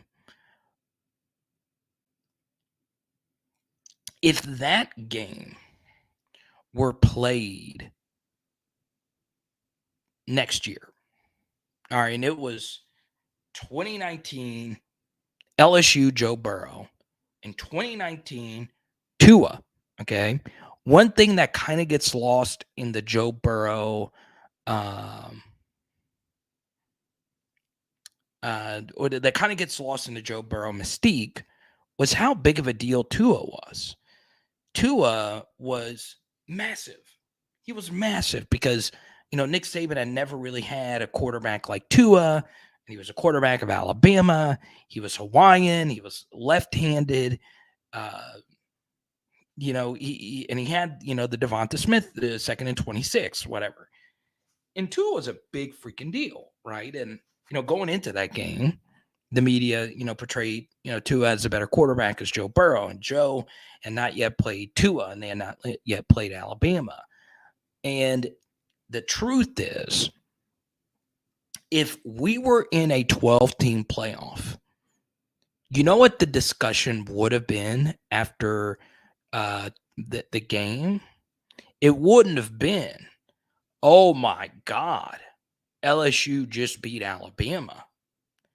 The media's discussion would have been, what do we need to do to get them to rematch in the playoffs? That's all it would have been. Okay. If it was a 12-team playoff, that would have been the entire media discussion. Oh my goodness, we have got to get these two teams playing each other in the playoffs. And that's why the 12-team playoff is bad for the sport, because the regular season matters so much. Like there's no other way around it. There's no other way around it. I know how the national media works. They slam it down your throats. Playoffs, playoffs, playoffs. You want to know why? Because the playoffs make a lot of money. They do. They make so much more money. The 4 playoff games, or however many playoff games, or no, the playoff games in the New Year's 6 bowls make more money than all the other bowl games combined. Okay? So think about how different the discussion about the LSU-Alabama game would have been. I'm telling you right now, the discussion would not have been about Joe Burrow and us winning. If there was a 12-team playoff, ESPN, every single freaking media company would have been like, we have got to get Alabama in the playoff. We've got to make sure LSU and Alabama rematch in the playoffs, because it would have drawn them. It wouldn't have drawn an even bigger rating. Okay. And that sucks. That freaking sucks, y'all. It freaking sucks. Rematches suck. They do. I'm not just saying that because we were on the wrong end of one of the most famous rematches in sports history. It just sucks. I like the fact that game mattered. It did. We went into Tuscaloosa and beat them down. I know it was just a 5-point game, but it was 20 and a half.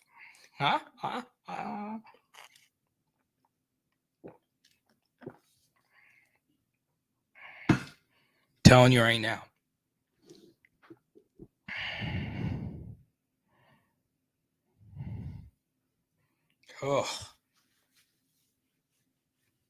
Oh, man. I've had sleepless nights thinking about it because I love college football so much. I freaking do. And look, I'm not the biggest media voice that says this, I don't agree with Josh Pate on a lot, but we are in perfect agreement on this. The 4-team playoff was so perfect. A 6-team I think would be even better, but a 4-teamer, so perfect. So perfect.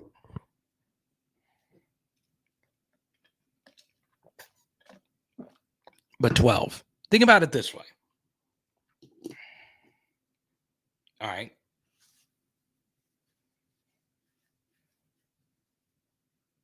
Most of your guys or girls, whatever. Whenever you plan a trip, let's say like you have like a girls or guy trip plan. Okay. It's always better to have too few than too many on a trip. It is. Whenever you go on vacation, if it's all girls, all guys, whatever, it is always better to have too few than too many. It always is. All right. Not everybody on your high school soccer team needs to make the trip to Vegas. Not everybody. In fact, your drunk friend Steve, you all know who Steve is, who can't handle his liquor. You got to carry out of every club, every steakhouse, whatever. It's actually better if he doesn't make the trip. It is always better to leave out than have everybody in. Outside of the essentials, right? I would prefer everybody have health care, all that stuff. But when it comes to entertainment, it is always better to have too few than too many. Stand-up comedy. You don't want to go to a show with 15 comics. No. The perfect number is anywhere from 3 to about 6 or 7. Now, there's a million comics at one stage now. Taylor Swift going on the greatest tour of all time. Now, Taylor would love to have millions of openers to have that stage. Just one is fine. It's better to have too few than too many.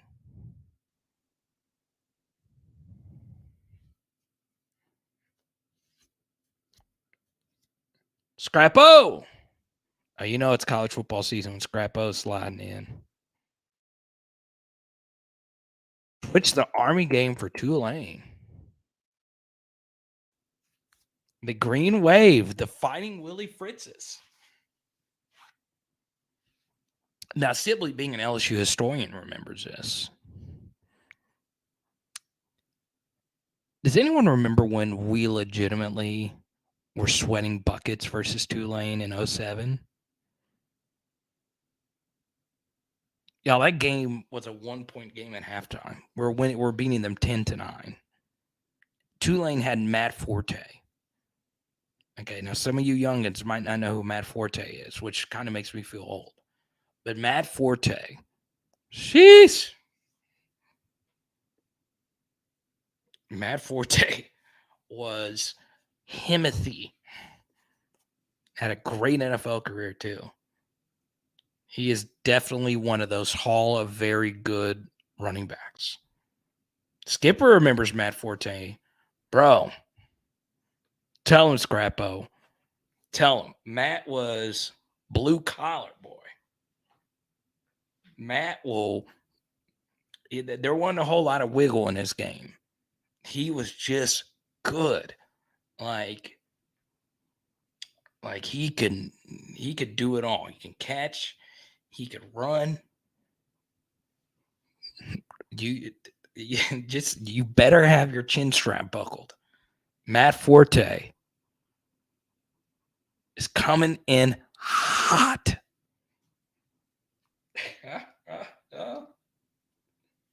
God, that Tulane team was good, but we had Jacob Hester and we found a way to pull away in the second half.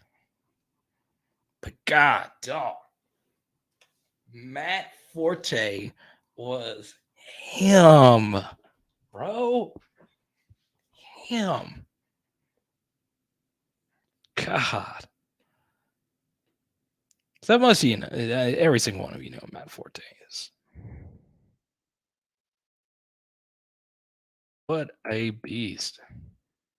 Lake Charles, Louisiana.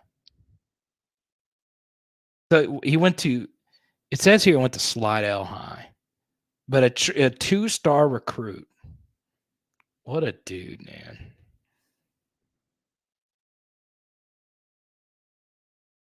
Let me make sure I got that halftime score right.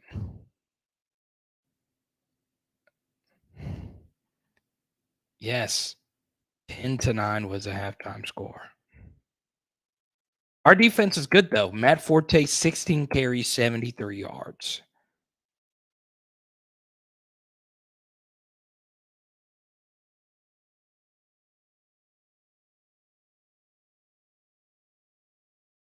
$11 a.m. game.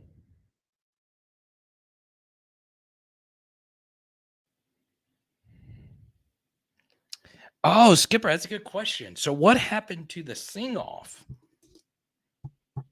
We need to have that. So here's what happened, Skipper. All right. We had a date set for it, but I did not want to schedule the sing-off and have LSU baseball be a part of that.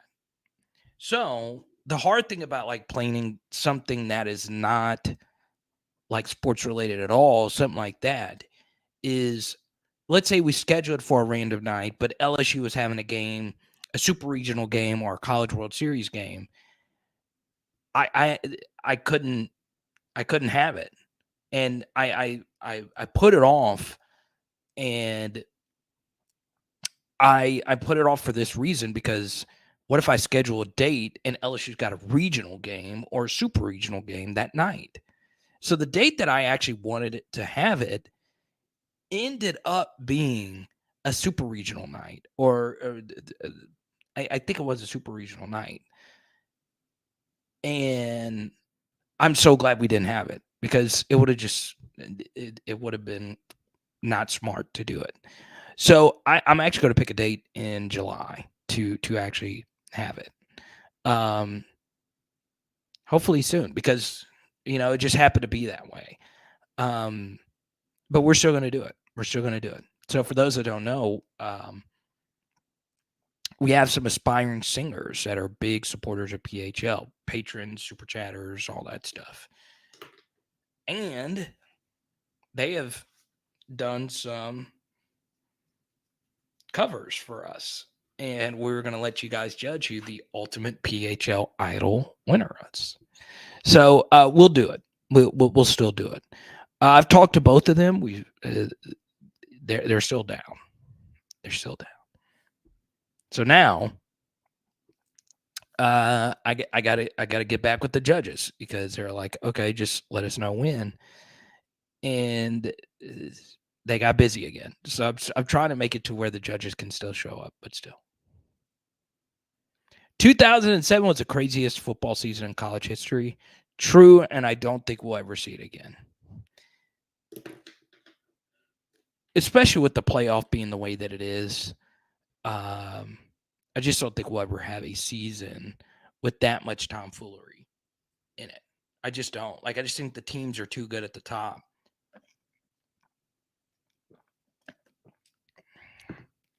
I just don't think. Mewelde Moore. All good, man. Bill, good to see you. I think we're going to the playoff. Are you on JSB in the singing contest? We could do it. If he wants in, he can do it.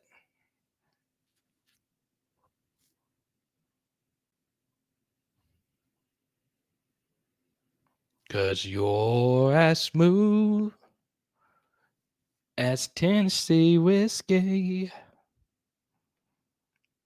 But yeah, Forte, man. PPR God, bro. Wait, how many?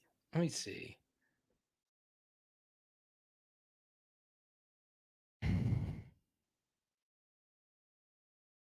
God, he was so good. Dude, I didn't know he caught as many passes as he did. Dear Lord. He caught 100 balls in a season?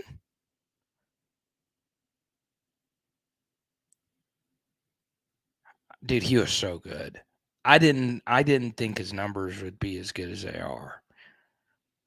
Like, I was like, I'm just kinda reminiscing. Damn, dude. He caught 100 passes in a season, and he only made 2 Pro Bowls. That's not right. That's not right. I'm sorry, that's not right.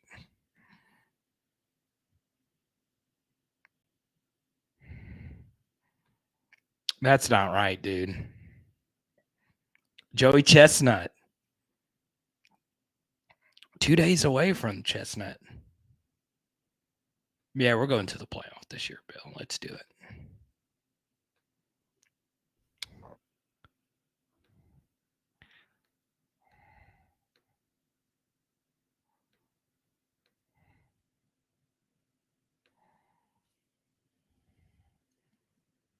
Dude.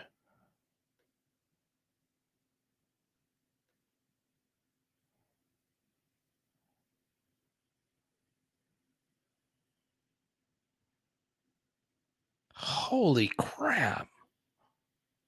He never got hurt, bro. He missed 4 games from 2008 to 2014. That's insane for a running back, bro. Look at all these catches, though. 100 catches in a season.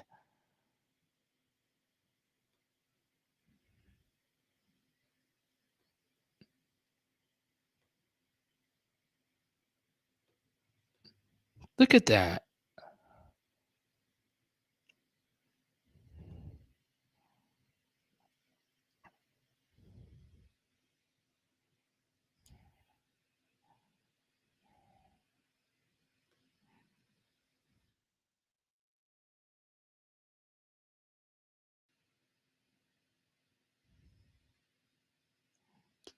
$102 catches. That is absurd, bro.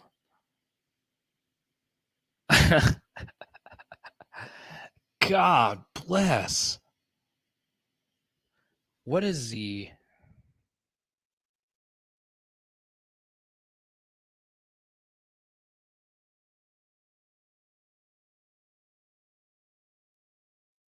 Okay, so Christian McCaffrey. Oh, that's crazy, dude. So Forte was 4th all time in receptions in a season from a running back. McCaffrey had 107 in 2018. Eckler had 107 last year, and McCaffrey had 116 in 2019. Matt Forte, 102 catches as a running back. Joey Hot Dog.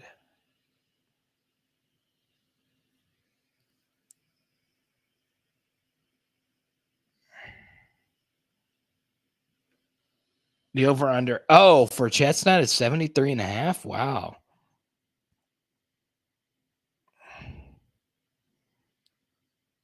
102 catches. That is just so freaking crazy. Like, and he had 266 carries. Goodness. And he had 1,000 yards. God.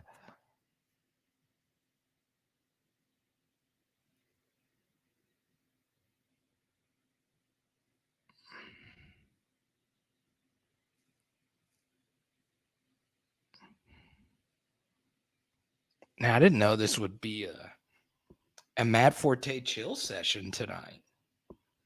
Dude.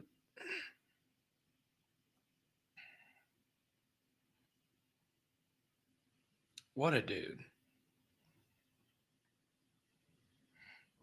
God, I love him so freaking much.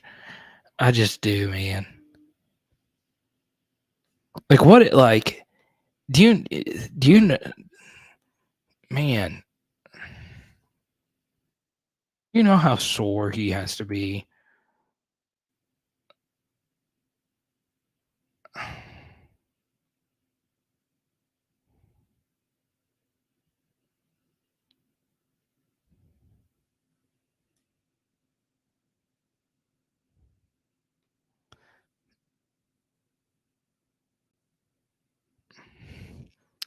You know what the weirdest thing was? Is like, this always fools a lot of people. So I do remember this. He had a running back in his backfield named Adrian Peterson. Okay. But there was 2 Adrian Petersons in the NFL. There was another Adrian Peterson who was a running back in the NFL. God. Tajay Spears. So one of his friends actually is a PHL regular. So I wish he was in here now. Yeah, so everyone made a big deal. He doesn't have, I think he doesn't have an ACL or something like that.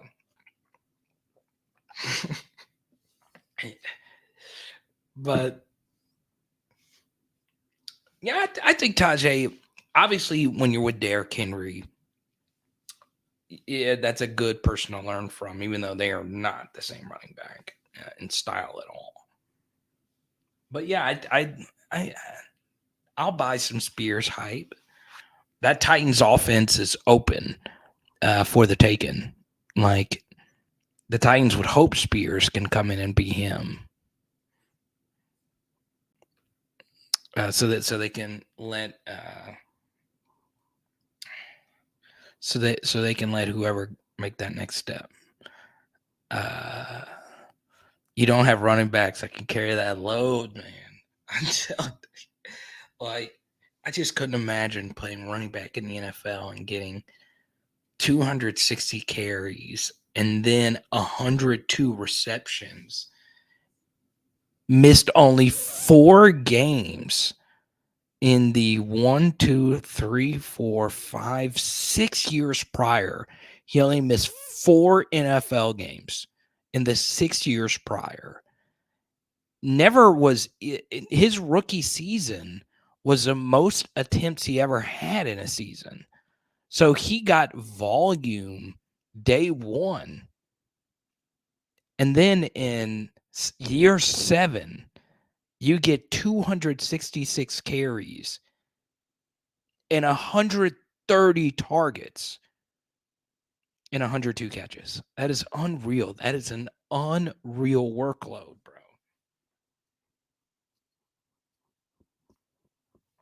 That's just so insane, bro. Oh man. This is a good question. This is going around in the NFL right now. When did running backs lose their value? So, like, I don't.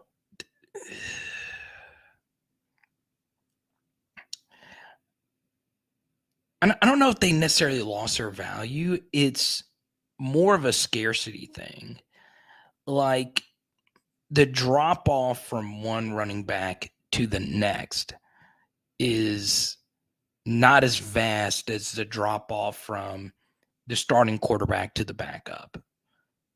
Obviously, depending on who the backup is, or the like Von Miller to your next pass rusher, right?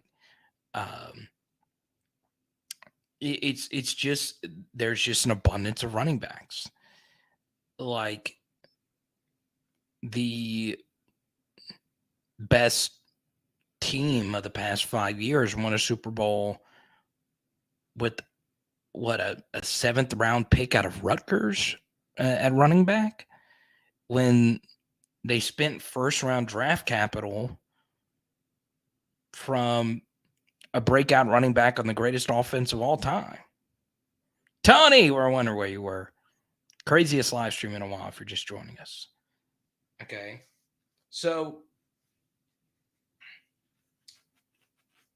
yes, they lost their value, but it wasn't. It was more so, Keith, that they were always overvalued, if that makes sense. Like, when we were growing up, it was the running backs that were, the center of everything, right? Like, yeah, there was Joe Montana's and all that stuff, but even on those like great Bills teams, like Jim Kelly was the guy, but those teams are all about Thurman Thomas, baby. Uh, so yeah, I just think, uh, I just think that's it, right?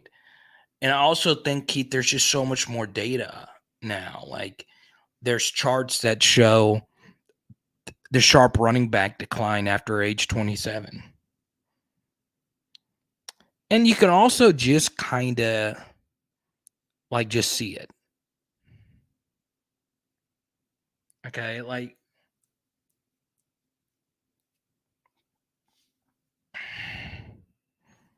it's always it is always a big difference. As in, like, a big. I'm curious because obviously your son's a college football player. I don't know if he's a running back or not, but is it? You always think that there's a big difference from the first to the next running back? Uh, because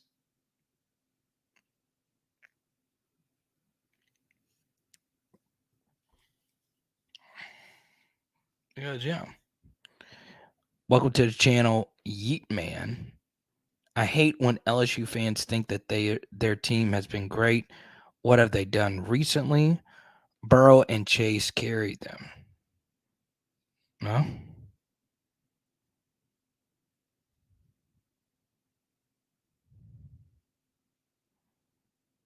So, Yeet Man, here's what I would say to you.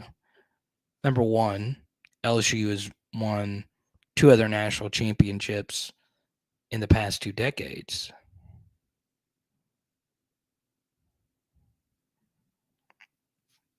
And the second thing, Yeet Man, I don't know how Steelers Nation would appreciate you deriding some Bengals players on a random Sunday night. So I guess Yeet Man 143, I need to go to every Steelers YouTube channel you watch and say, you know what, Yeet Man 143 is a poser. He's a fraud. He has hoodwinked and bamboozled y'all. He hops on random LSU live streams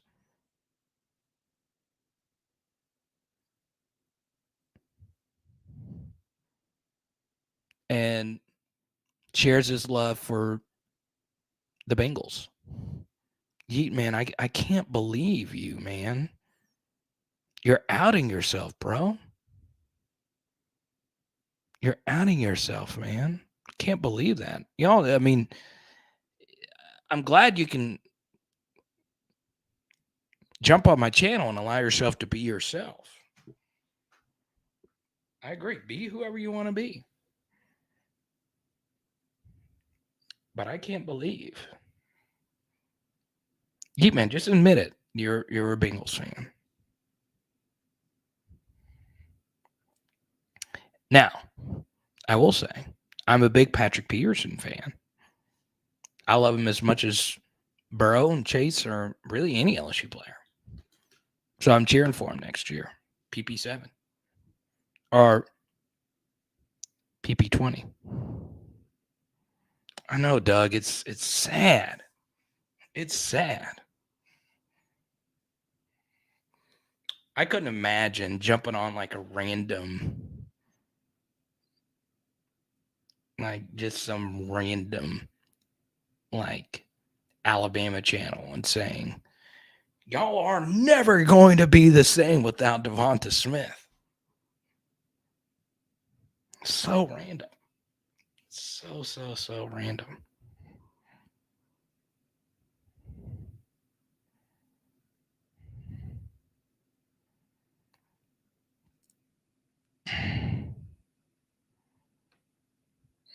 Oh, now I see why you're a little slow in the head.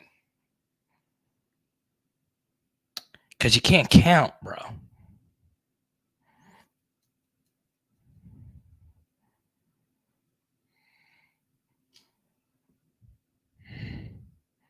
You can't count. That is true. Yeah, I mean, there are some running backs where there is a steep drop off from one to the other. But it just doesn't have as big of an impact on the offense as it does other positions. And the NFL is a salary cap league. Okay. That's all there is to it. So, with wide receivers making the money that they're making now, hell, Devontae Parker, who is last in the NFL in separation, got a 3-year, $33 million deal. He's washed, but he plays wide receiver. He's not a running back. Okay.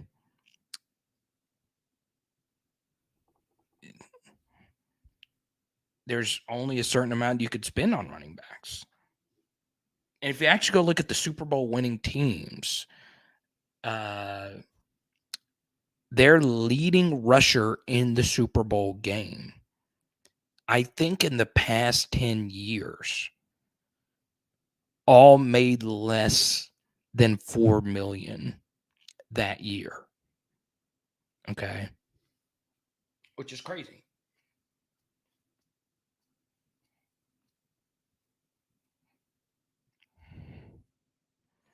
Name a few good LSU QBs except Burrow. Okay. Burt Jones, Zach Mettenberger, Jamarcus Russell.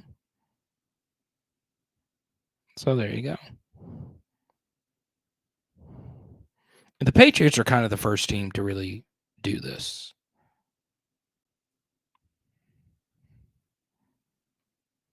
But this just always drives me insane. This always drives me insane. They do this with Brian Kelly too. Well, Brian Kelly's not an elite quarterback developer. Matt Flynn, so on and so on. But they always do this. They always say, well, and this, I know you're a young NFL person who knows nothing about college football. Jamarcus Russell, really? I might have to block you now.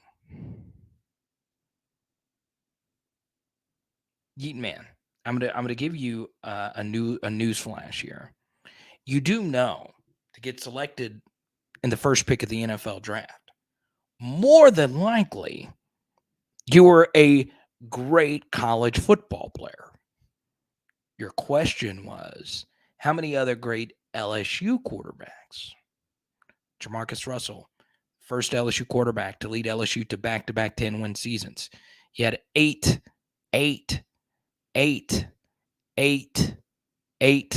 fourth quarter comeback victories in the fourth quarter or overtime. So not only was he great, he was clutch.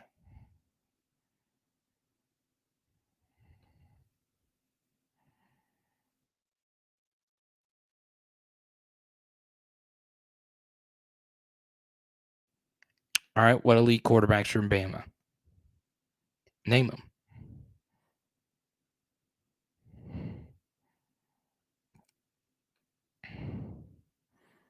I normally block trolls a little bit quicker.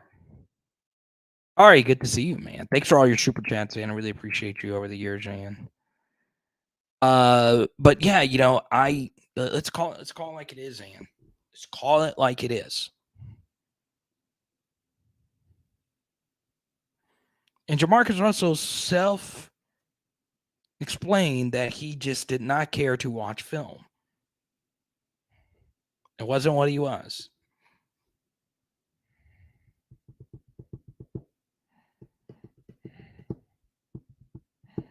JRS was a beast in college. Now, was he the hardest worker? Probably not. But he was still very good. And look, I always get very defensive over Jamarcus on this channel because a lot of LSU fans like to crap on him because he sucked in the NFL. And my response is, unless you're a Raiders fan, why does it freaking matter? It doesn't. Yes, it would have been better if he would have been as good as Joe Burrow is in the NFL. And that probably would have helped LSU. It probably would have helped in recruiting or whatever. But do you know how hard it is to be a good quarterback in the NFL? Do you know how freaking hard it is? Some of the best NFL quarterbacks weren't really that good in college. Josh Allen was not that good in college at Wyoming. Tom Brady barely won the job. Aaron Rodgers was good at Cal Berkeley, but his numbers weren't just out of this world. So just because you were a good or bad college quarterback does not mean you're going to be good or great in the NFL. Okay. So yeah,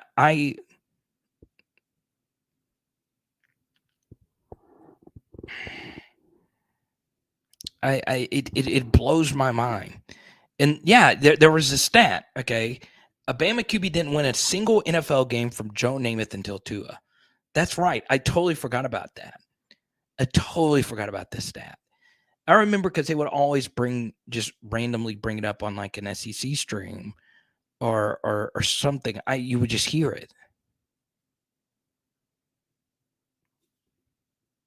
Mac Jones, who is ass.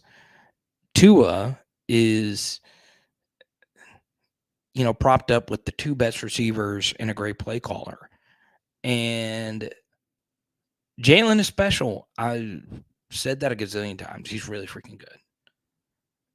But Bama told Jalen Hurts, we're rolling with Tua.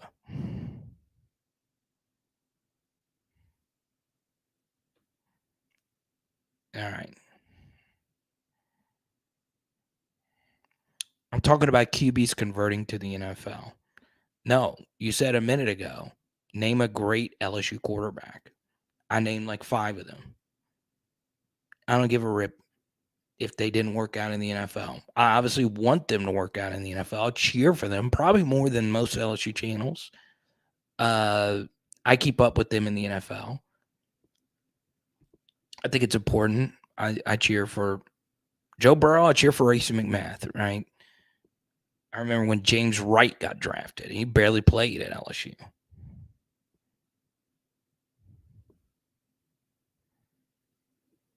It's crazy. But Jamarcus Russell was freaking a monster at LSU. Go watch the Notre Dame game. Dude was a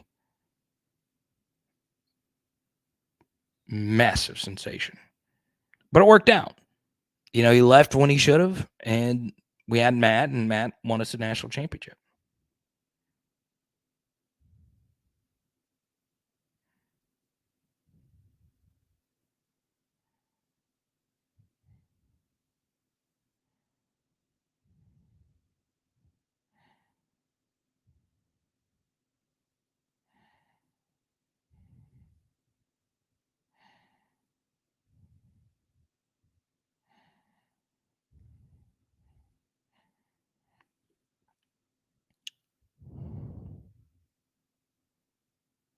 Exactly.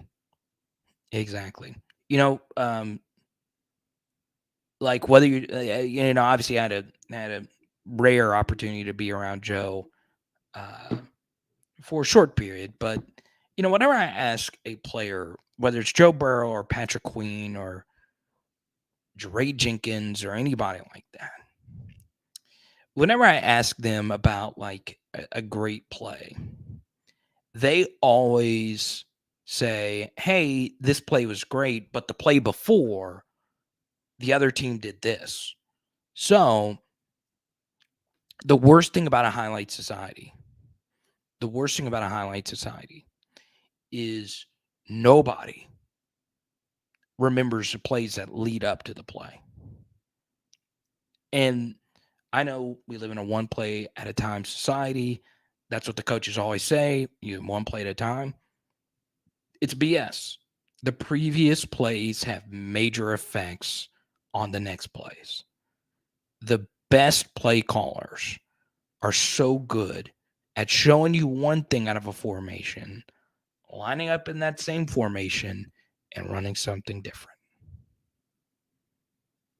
Okay. It does matter. Man, this is why you just keep taking L's. Like, I just don't understand how like, you've just been so wrong. First off, I outed you as a Bengals fan, even though you're a Steelers fan, so that sucks. And the second thing is your system matters. Your system freaking matters. Sorry. I'm sorry. I don't think Brock Purdy would be a good NFL quarterback if he was a quarterback of the Cardinals. I'm sorry. That's just all there is to it. There are a few quarterbacks that are system proof. Few. Okay. Patrick Mahomes would work in any freaking system. Any freaking system. But he is supercharged because he has Andy freaking Reid and Travis Kelce and all those guys. He would tell you that. Now, systems matter so much in the NFL. Daniel Jones was pure hot dog water. In comes Brian Dable, who was the first OC to be successful with Josh Allen. And what does Daniel Jones do this past year? Well, it was good enough for them to fork over a $35 million contract. Tua is a top 10 NFL quarterback. Please, Eatman, I'm asking you on behalf of everybody to not take as many L's as you've taken tonight. Okay? This is not hard. Patrick Mahomes, Joe Burrow, Josh Allen, Trevor Lawrence, Lamar Jackson. Those five, there's no argument. Then you got Justin Herbert. Good luck selling Tua over Herbert. Oh, yes. Don't you think the Dolphins wish they would have done? Could you imagine Justin Herbert with freaking Jalen freaking Waddle and Tyreek Hill? That would be the cheat code offense. Okay, that's just six. It's just six. I'm losing count. Now, those are just the top end guys.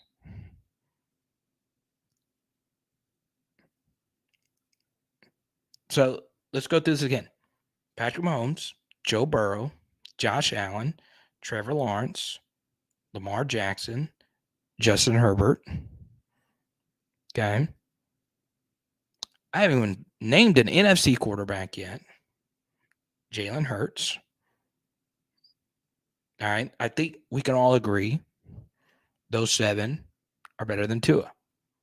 Now, this is where the Tua conversation gets a little murky. I think Dak is better. I do. I know he has sucked in the playoffs.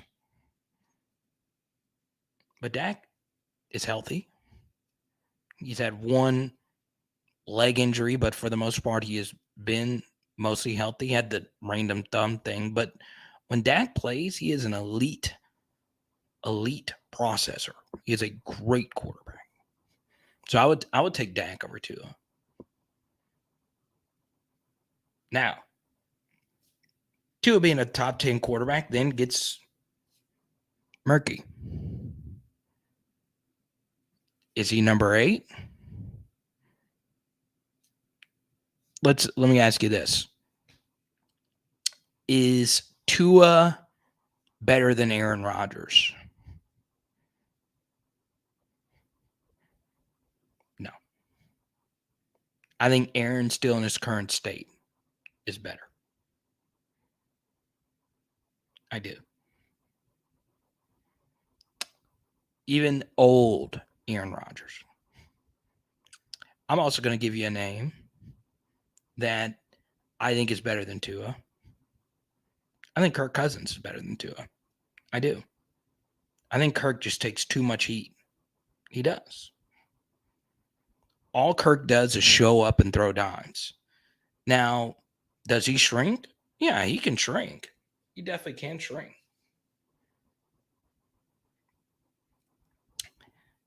So then it gets a little tricky here. It does.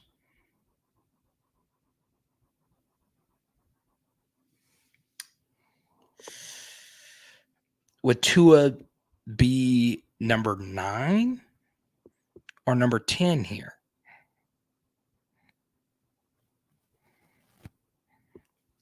I'll tell you this. I would take Geno Smith over Tua. I think Geno is going to be so good this next year. And on my NFL show, I get destroyed for my Geno love. I just think it's going to be hard for him to fail. Now, I'm not a big Pete Carroll fan, but Geno Smith's weapons next year are ridiculous. Okay. I also think Kyler Murray, when he's healthy, is better.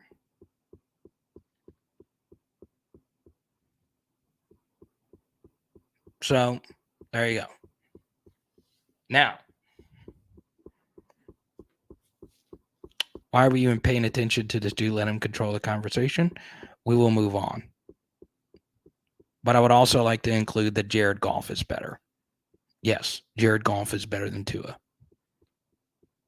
Hate me all you want. Healthy Matt Stafford. Now, I will say, from a processing standpoint, Tua can really play. He can really play.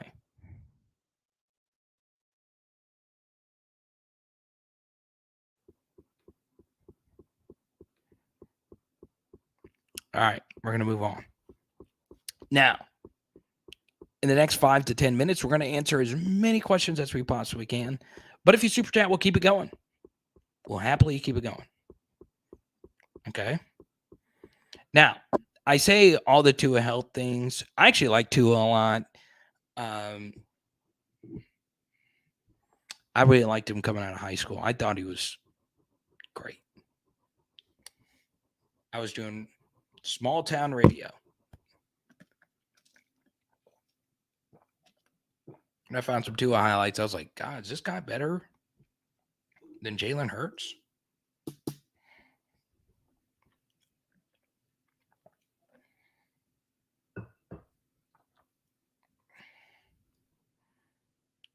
But I'll answer as many questions as we possibly can. I think I saw D-Pain in here. What's good, man? D-Pain, I appreciate all your love on Twitter, bro.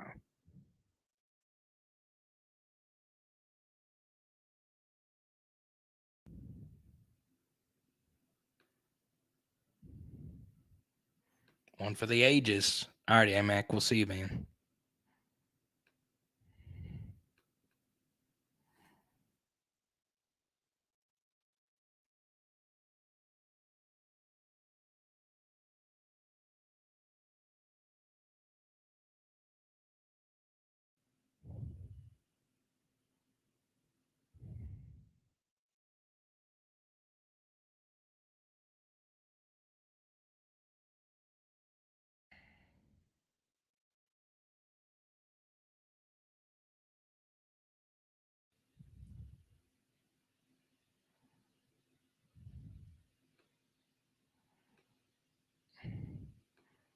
Here's 20 for the extended entertaining stream. We'll keep it going, baby.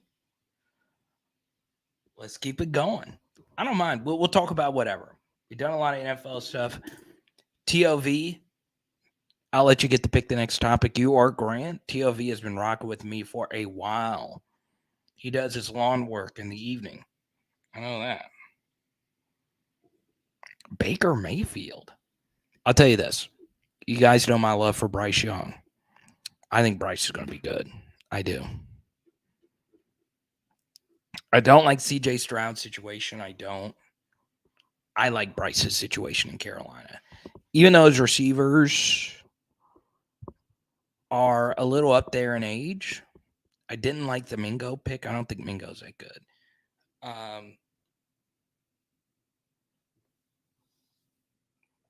If you would have told me before this last season that Jonathan Mingo would be a second-round pick and Kayshawn would be a fifth-round pick, I would say, please pass me some of that yeet. I would say, I would make Yeet Man 144 on YouTube and out myself as a Steelers fan. If you would have told me that.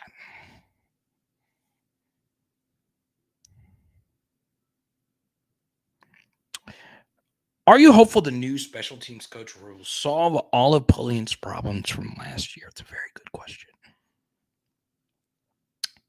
Okay. I don't think Brian Pulleen was a bad special teams coach. I don't.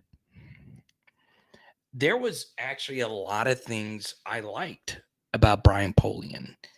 He was a coach who immediately immersed himself into Louisiana culture.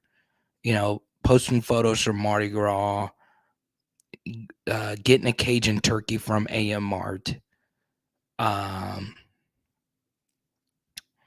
You know, he did a lot of Baton Rouge things. And I know that means a lot to you, Grant, because you're South Louisiana through and through. So look, I like those kinds of things. I do. But at Notre Dame, he was a good special teams coach. At LSU, he wasn't a good special teams coach. And that was obviously a one-year sample.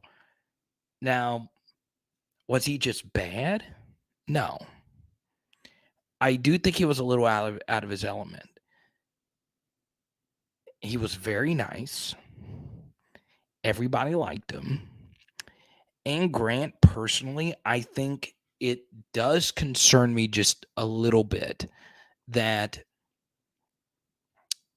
was one of BK's guys that came with him from Notre Dame. Now, obviously, Jacob Flint came over from Notre Dame as well, as did Matt Frakes. So, I mean, he wasn't like the only coach involved with it, but, you know, he was, you know, Brian Kelly's right-hand man. So, and there were some others, but, you know, just for the sake of brevity here, he was one football coach, right? That like he was an actual on-field coach that came over from BK with BK. Okay, so you know that was that was concerning. That was concerning to me, but I think Brian's going to be fine. I do. Now, BK going the route of not having a specific special teams coach and having John Jancic coach defense and then coach special teams essentially at the same time. You know, it's been explained to me that it will be a collaborative effort, right? And obviously we have special teamers that have been on this channel before, and we'll have them on again soon. But we return all the key pieces. We return our punter, we return our deep snapper, we return our kicker. All of them were really good for us last year.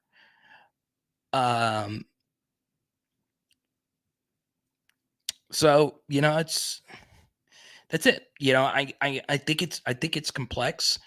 Grant, I'll tell you this. You guys know I'm pro Brian Kelly. You know I'm pro BK. I would have just hired a special teams coach and just not have that coach be special teams. Now that's what I would have done. Obviously, I'm not Brian Kelly. He knows way more about football and obviously way more about coaching than I'll ever know. But it's okay if you disagree with the coach. It's fine. But as far as everything else, I think Brian Kelly's killed it with some of these offseason decisions he has made. some coaching, some roster manager kind of thing. So I would have preferred that, but I think this could work as well. And look, Pauline was just not good last year. I think he deserved another year because he was a good special teams coach at Notre Dame. And he just had a bad year. But now he's at his alma mater and he's an athletic director at his alma mater, D3 John Carroll University. Oh, we got a decision coming up? Okay. So what we need to do is we need to do a LeBron decision, PB, and call Jim Gray in.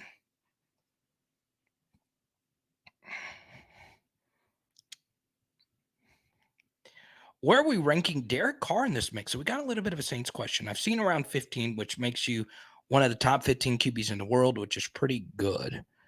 Well, I'll tell you this. Derek Carr is a solid quarterback, but I would prefer Caleb Williams be my NFL quarterback. I think Caleb's that good. But if we're just focusing on the best football league on the planet, I do agree. Derek Carr is a top 15 quarterback on the planet. Now, here's what I'll tell you about Derek Carr. I've always liked Derek Carr. I've spent good money on his football cards for the sake of flipping, not necessarily because I'm a fan. And I've always thought he's been a very undervalued QB. He's solid. I mean, he's not, spectacular. The Raiders are tumultuous and so on and so on. I think Derek handles himself well as a leader. I do think the Raiders could have handled that situation a little bit better. I also think Derek was a little too sour about how everything was handled, but I get both sides of that. I do. Now, as far as Derek last year, I think as far as like arm talent is concerned, he's not like an elite top 10 arm talent, but he's got plenty of arm. Did he seem a little washed last year? Yes. I felt that way watching him. Maybe a change of scenery. Not every quarterback likes playing for Josh McDaniels. Brady loves him, but not everybody. That doesn't mean everybody likes to love him. And there were times when I watched him that he felt a little stale. Granted, I don't get to watch NFL the same way I do because of, the film study Sundays that we do on here. But I think Derek lost a little bit this last year. I do.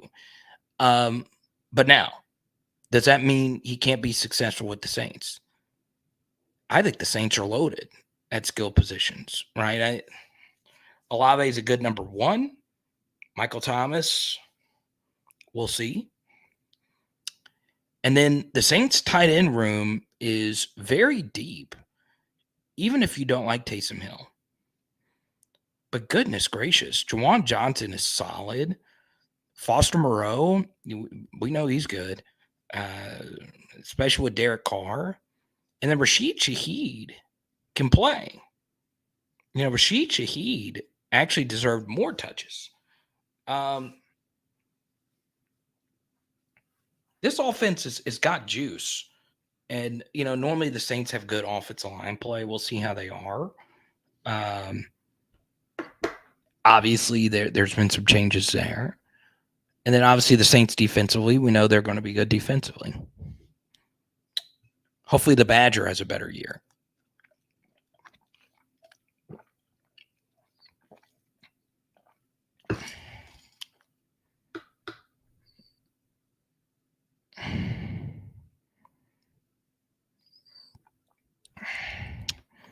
Oh, this is easy.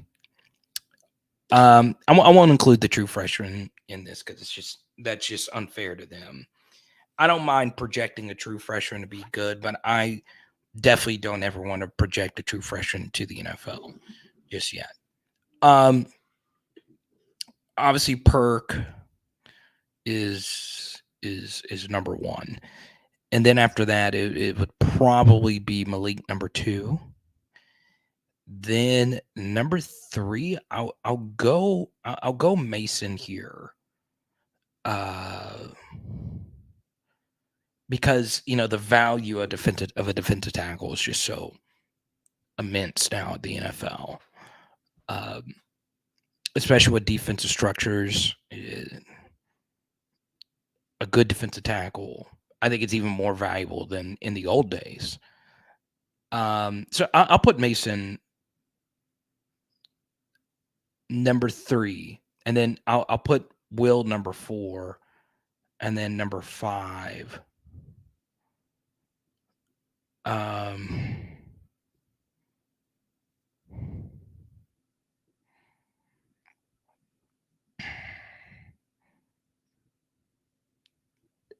I'll say Emory right now. I'll say Emory Jones, but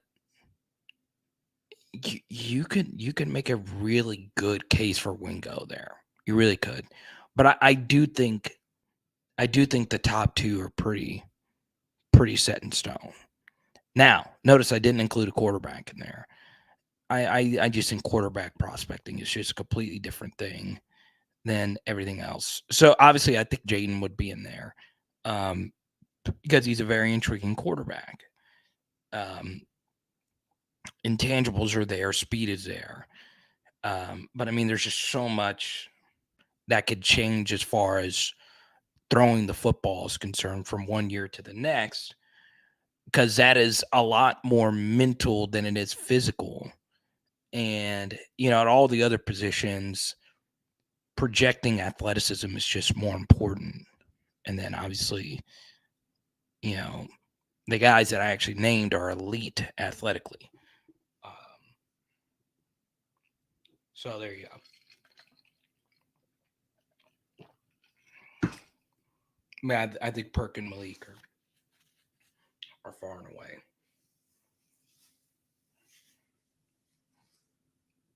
But if I'm projecting NFL, I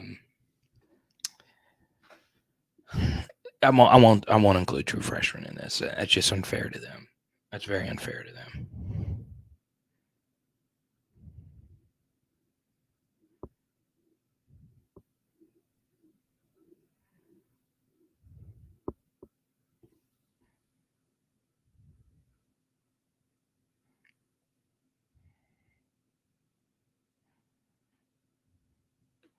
And Yeet Man came back.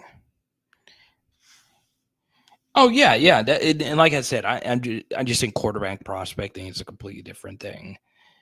I do think Jayden gets drafted next year. I do, right? Even if he has like the season that he had this past year, I still think he gets drafted. I just think that there's just too much upside with what he gives you as a runner. And you got to keep in mind, man, a lot of NFL teams have old school mindsets, and Jayden does not turn the football over. Okay, so if a team is run by like a John Lynch, right? And John Lynch is a safety. He knows the value of not turning the football over. So uh, that would interest him, or like Bill Belichick. He likes Jayden.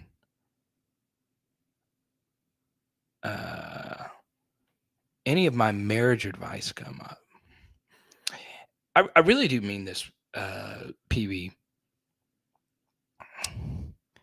Like I remember the marriage advice episode. It was great. But and I know this sounds like cheesy, but Haley is such an easy person to be around.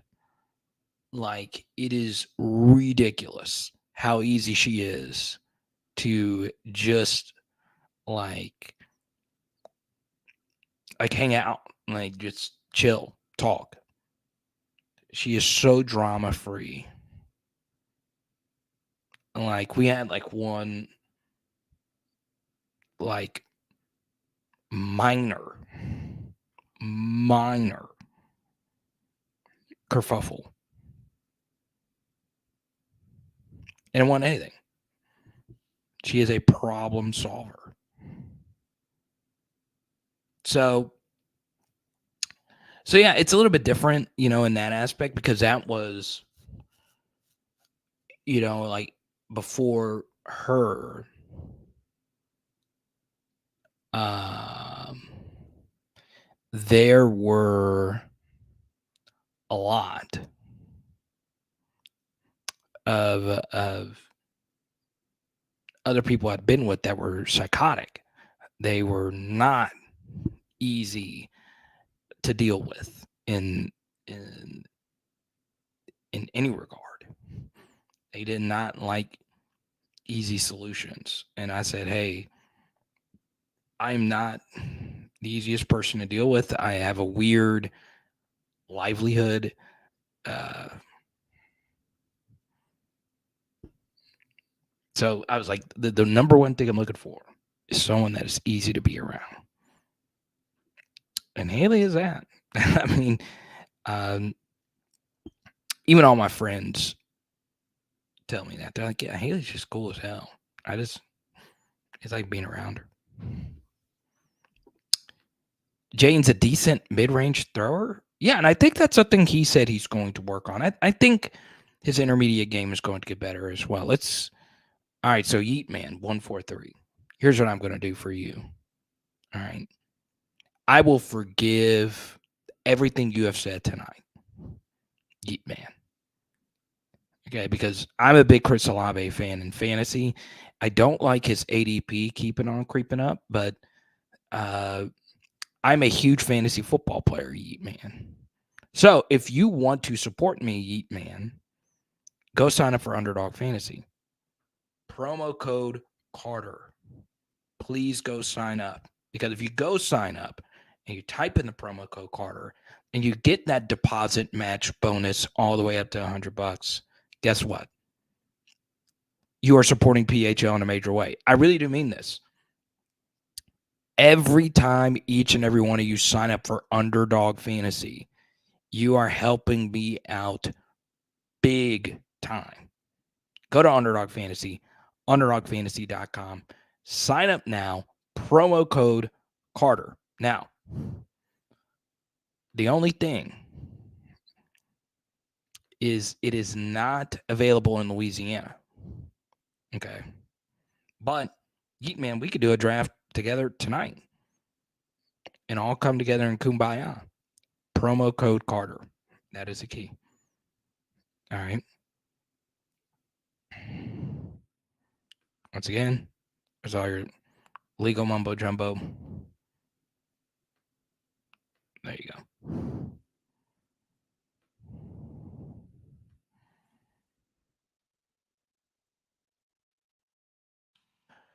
Yeah, as far as Derek Carr, I mean, I just like here's my main thing about Derek Carr. All right.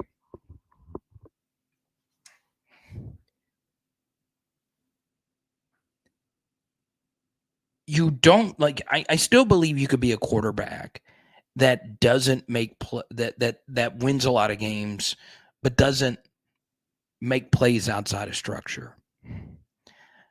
But I do think you have got to have some of that.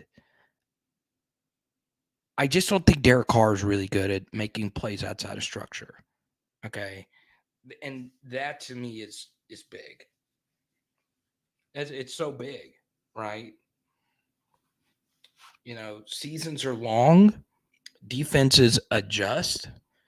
And here's the thing about when you play Mahomes, when you play Joe, when you play Josh Allen, they're always going to do stuff that you cannot defend. Okay. And that's all there is to it. Okay.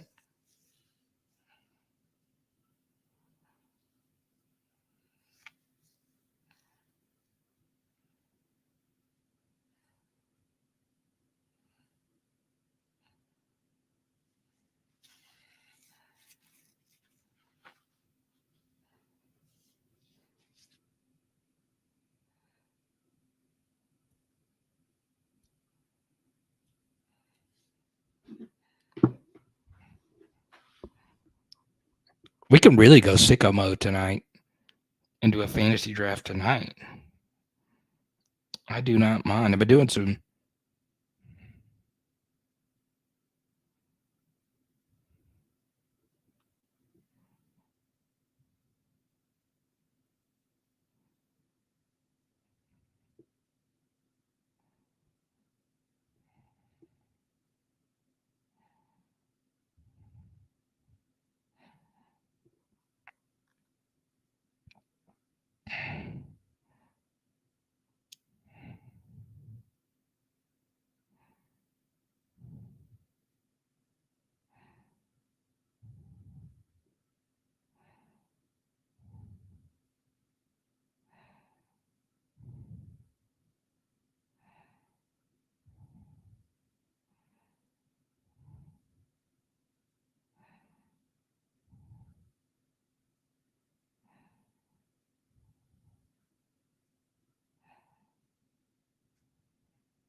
I'm looking at this graphic from the 33rd team. The most passionate fan bases from Chat GPT. And the Steelers were number 1. That's crazy.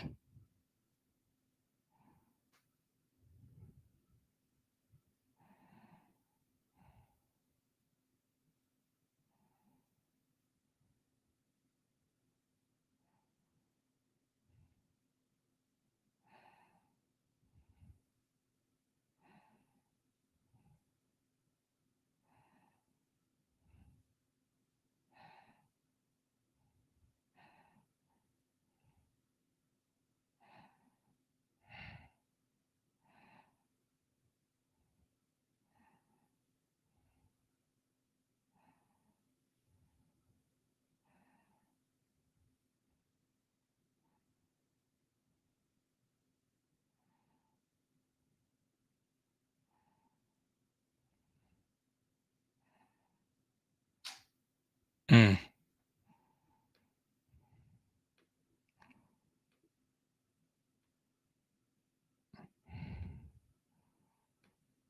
That's not what I want. I want the.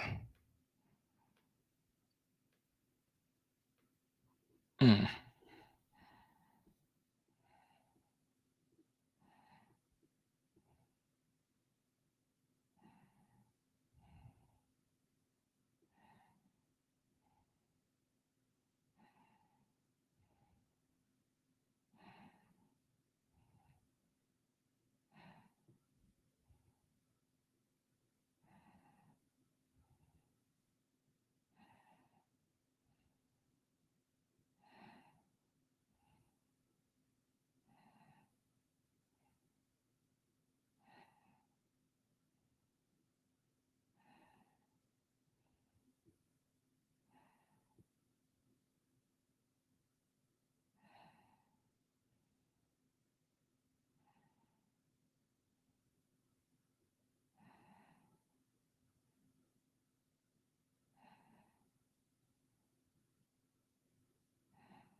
Mm.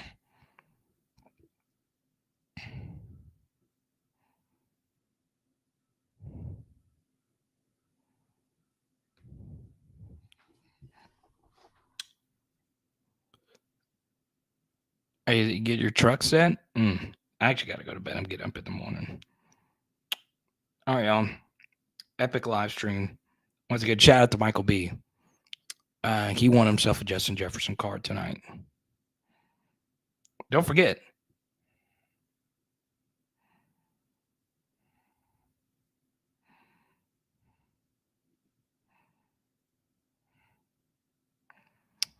All right, Keith, we'll see you, man.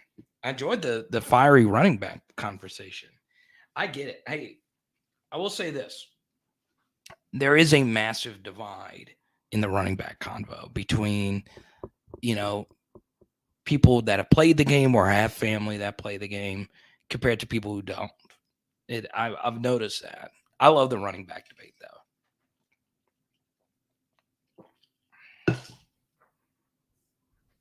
So, we'll see you.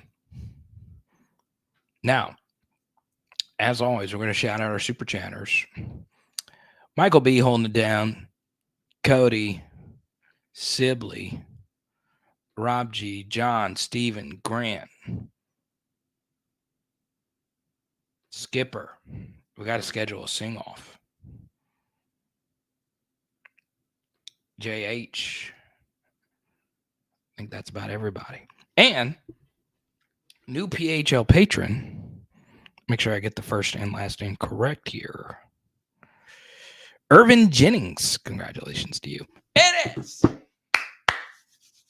Power Out LSU. Boom. And tonight we are doing barbecue sandwiches, pulled pork style. Let's go.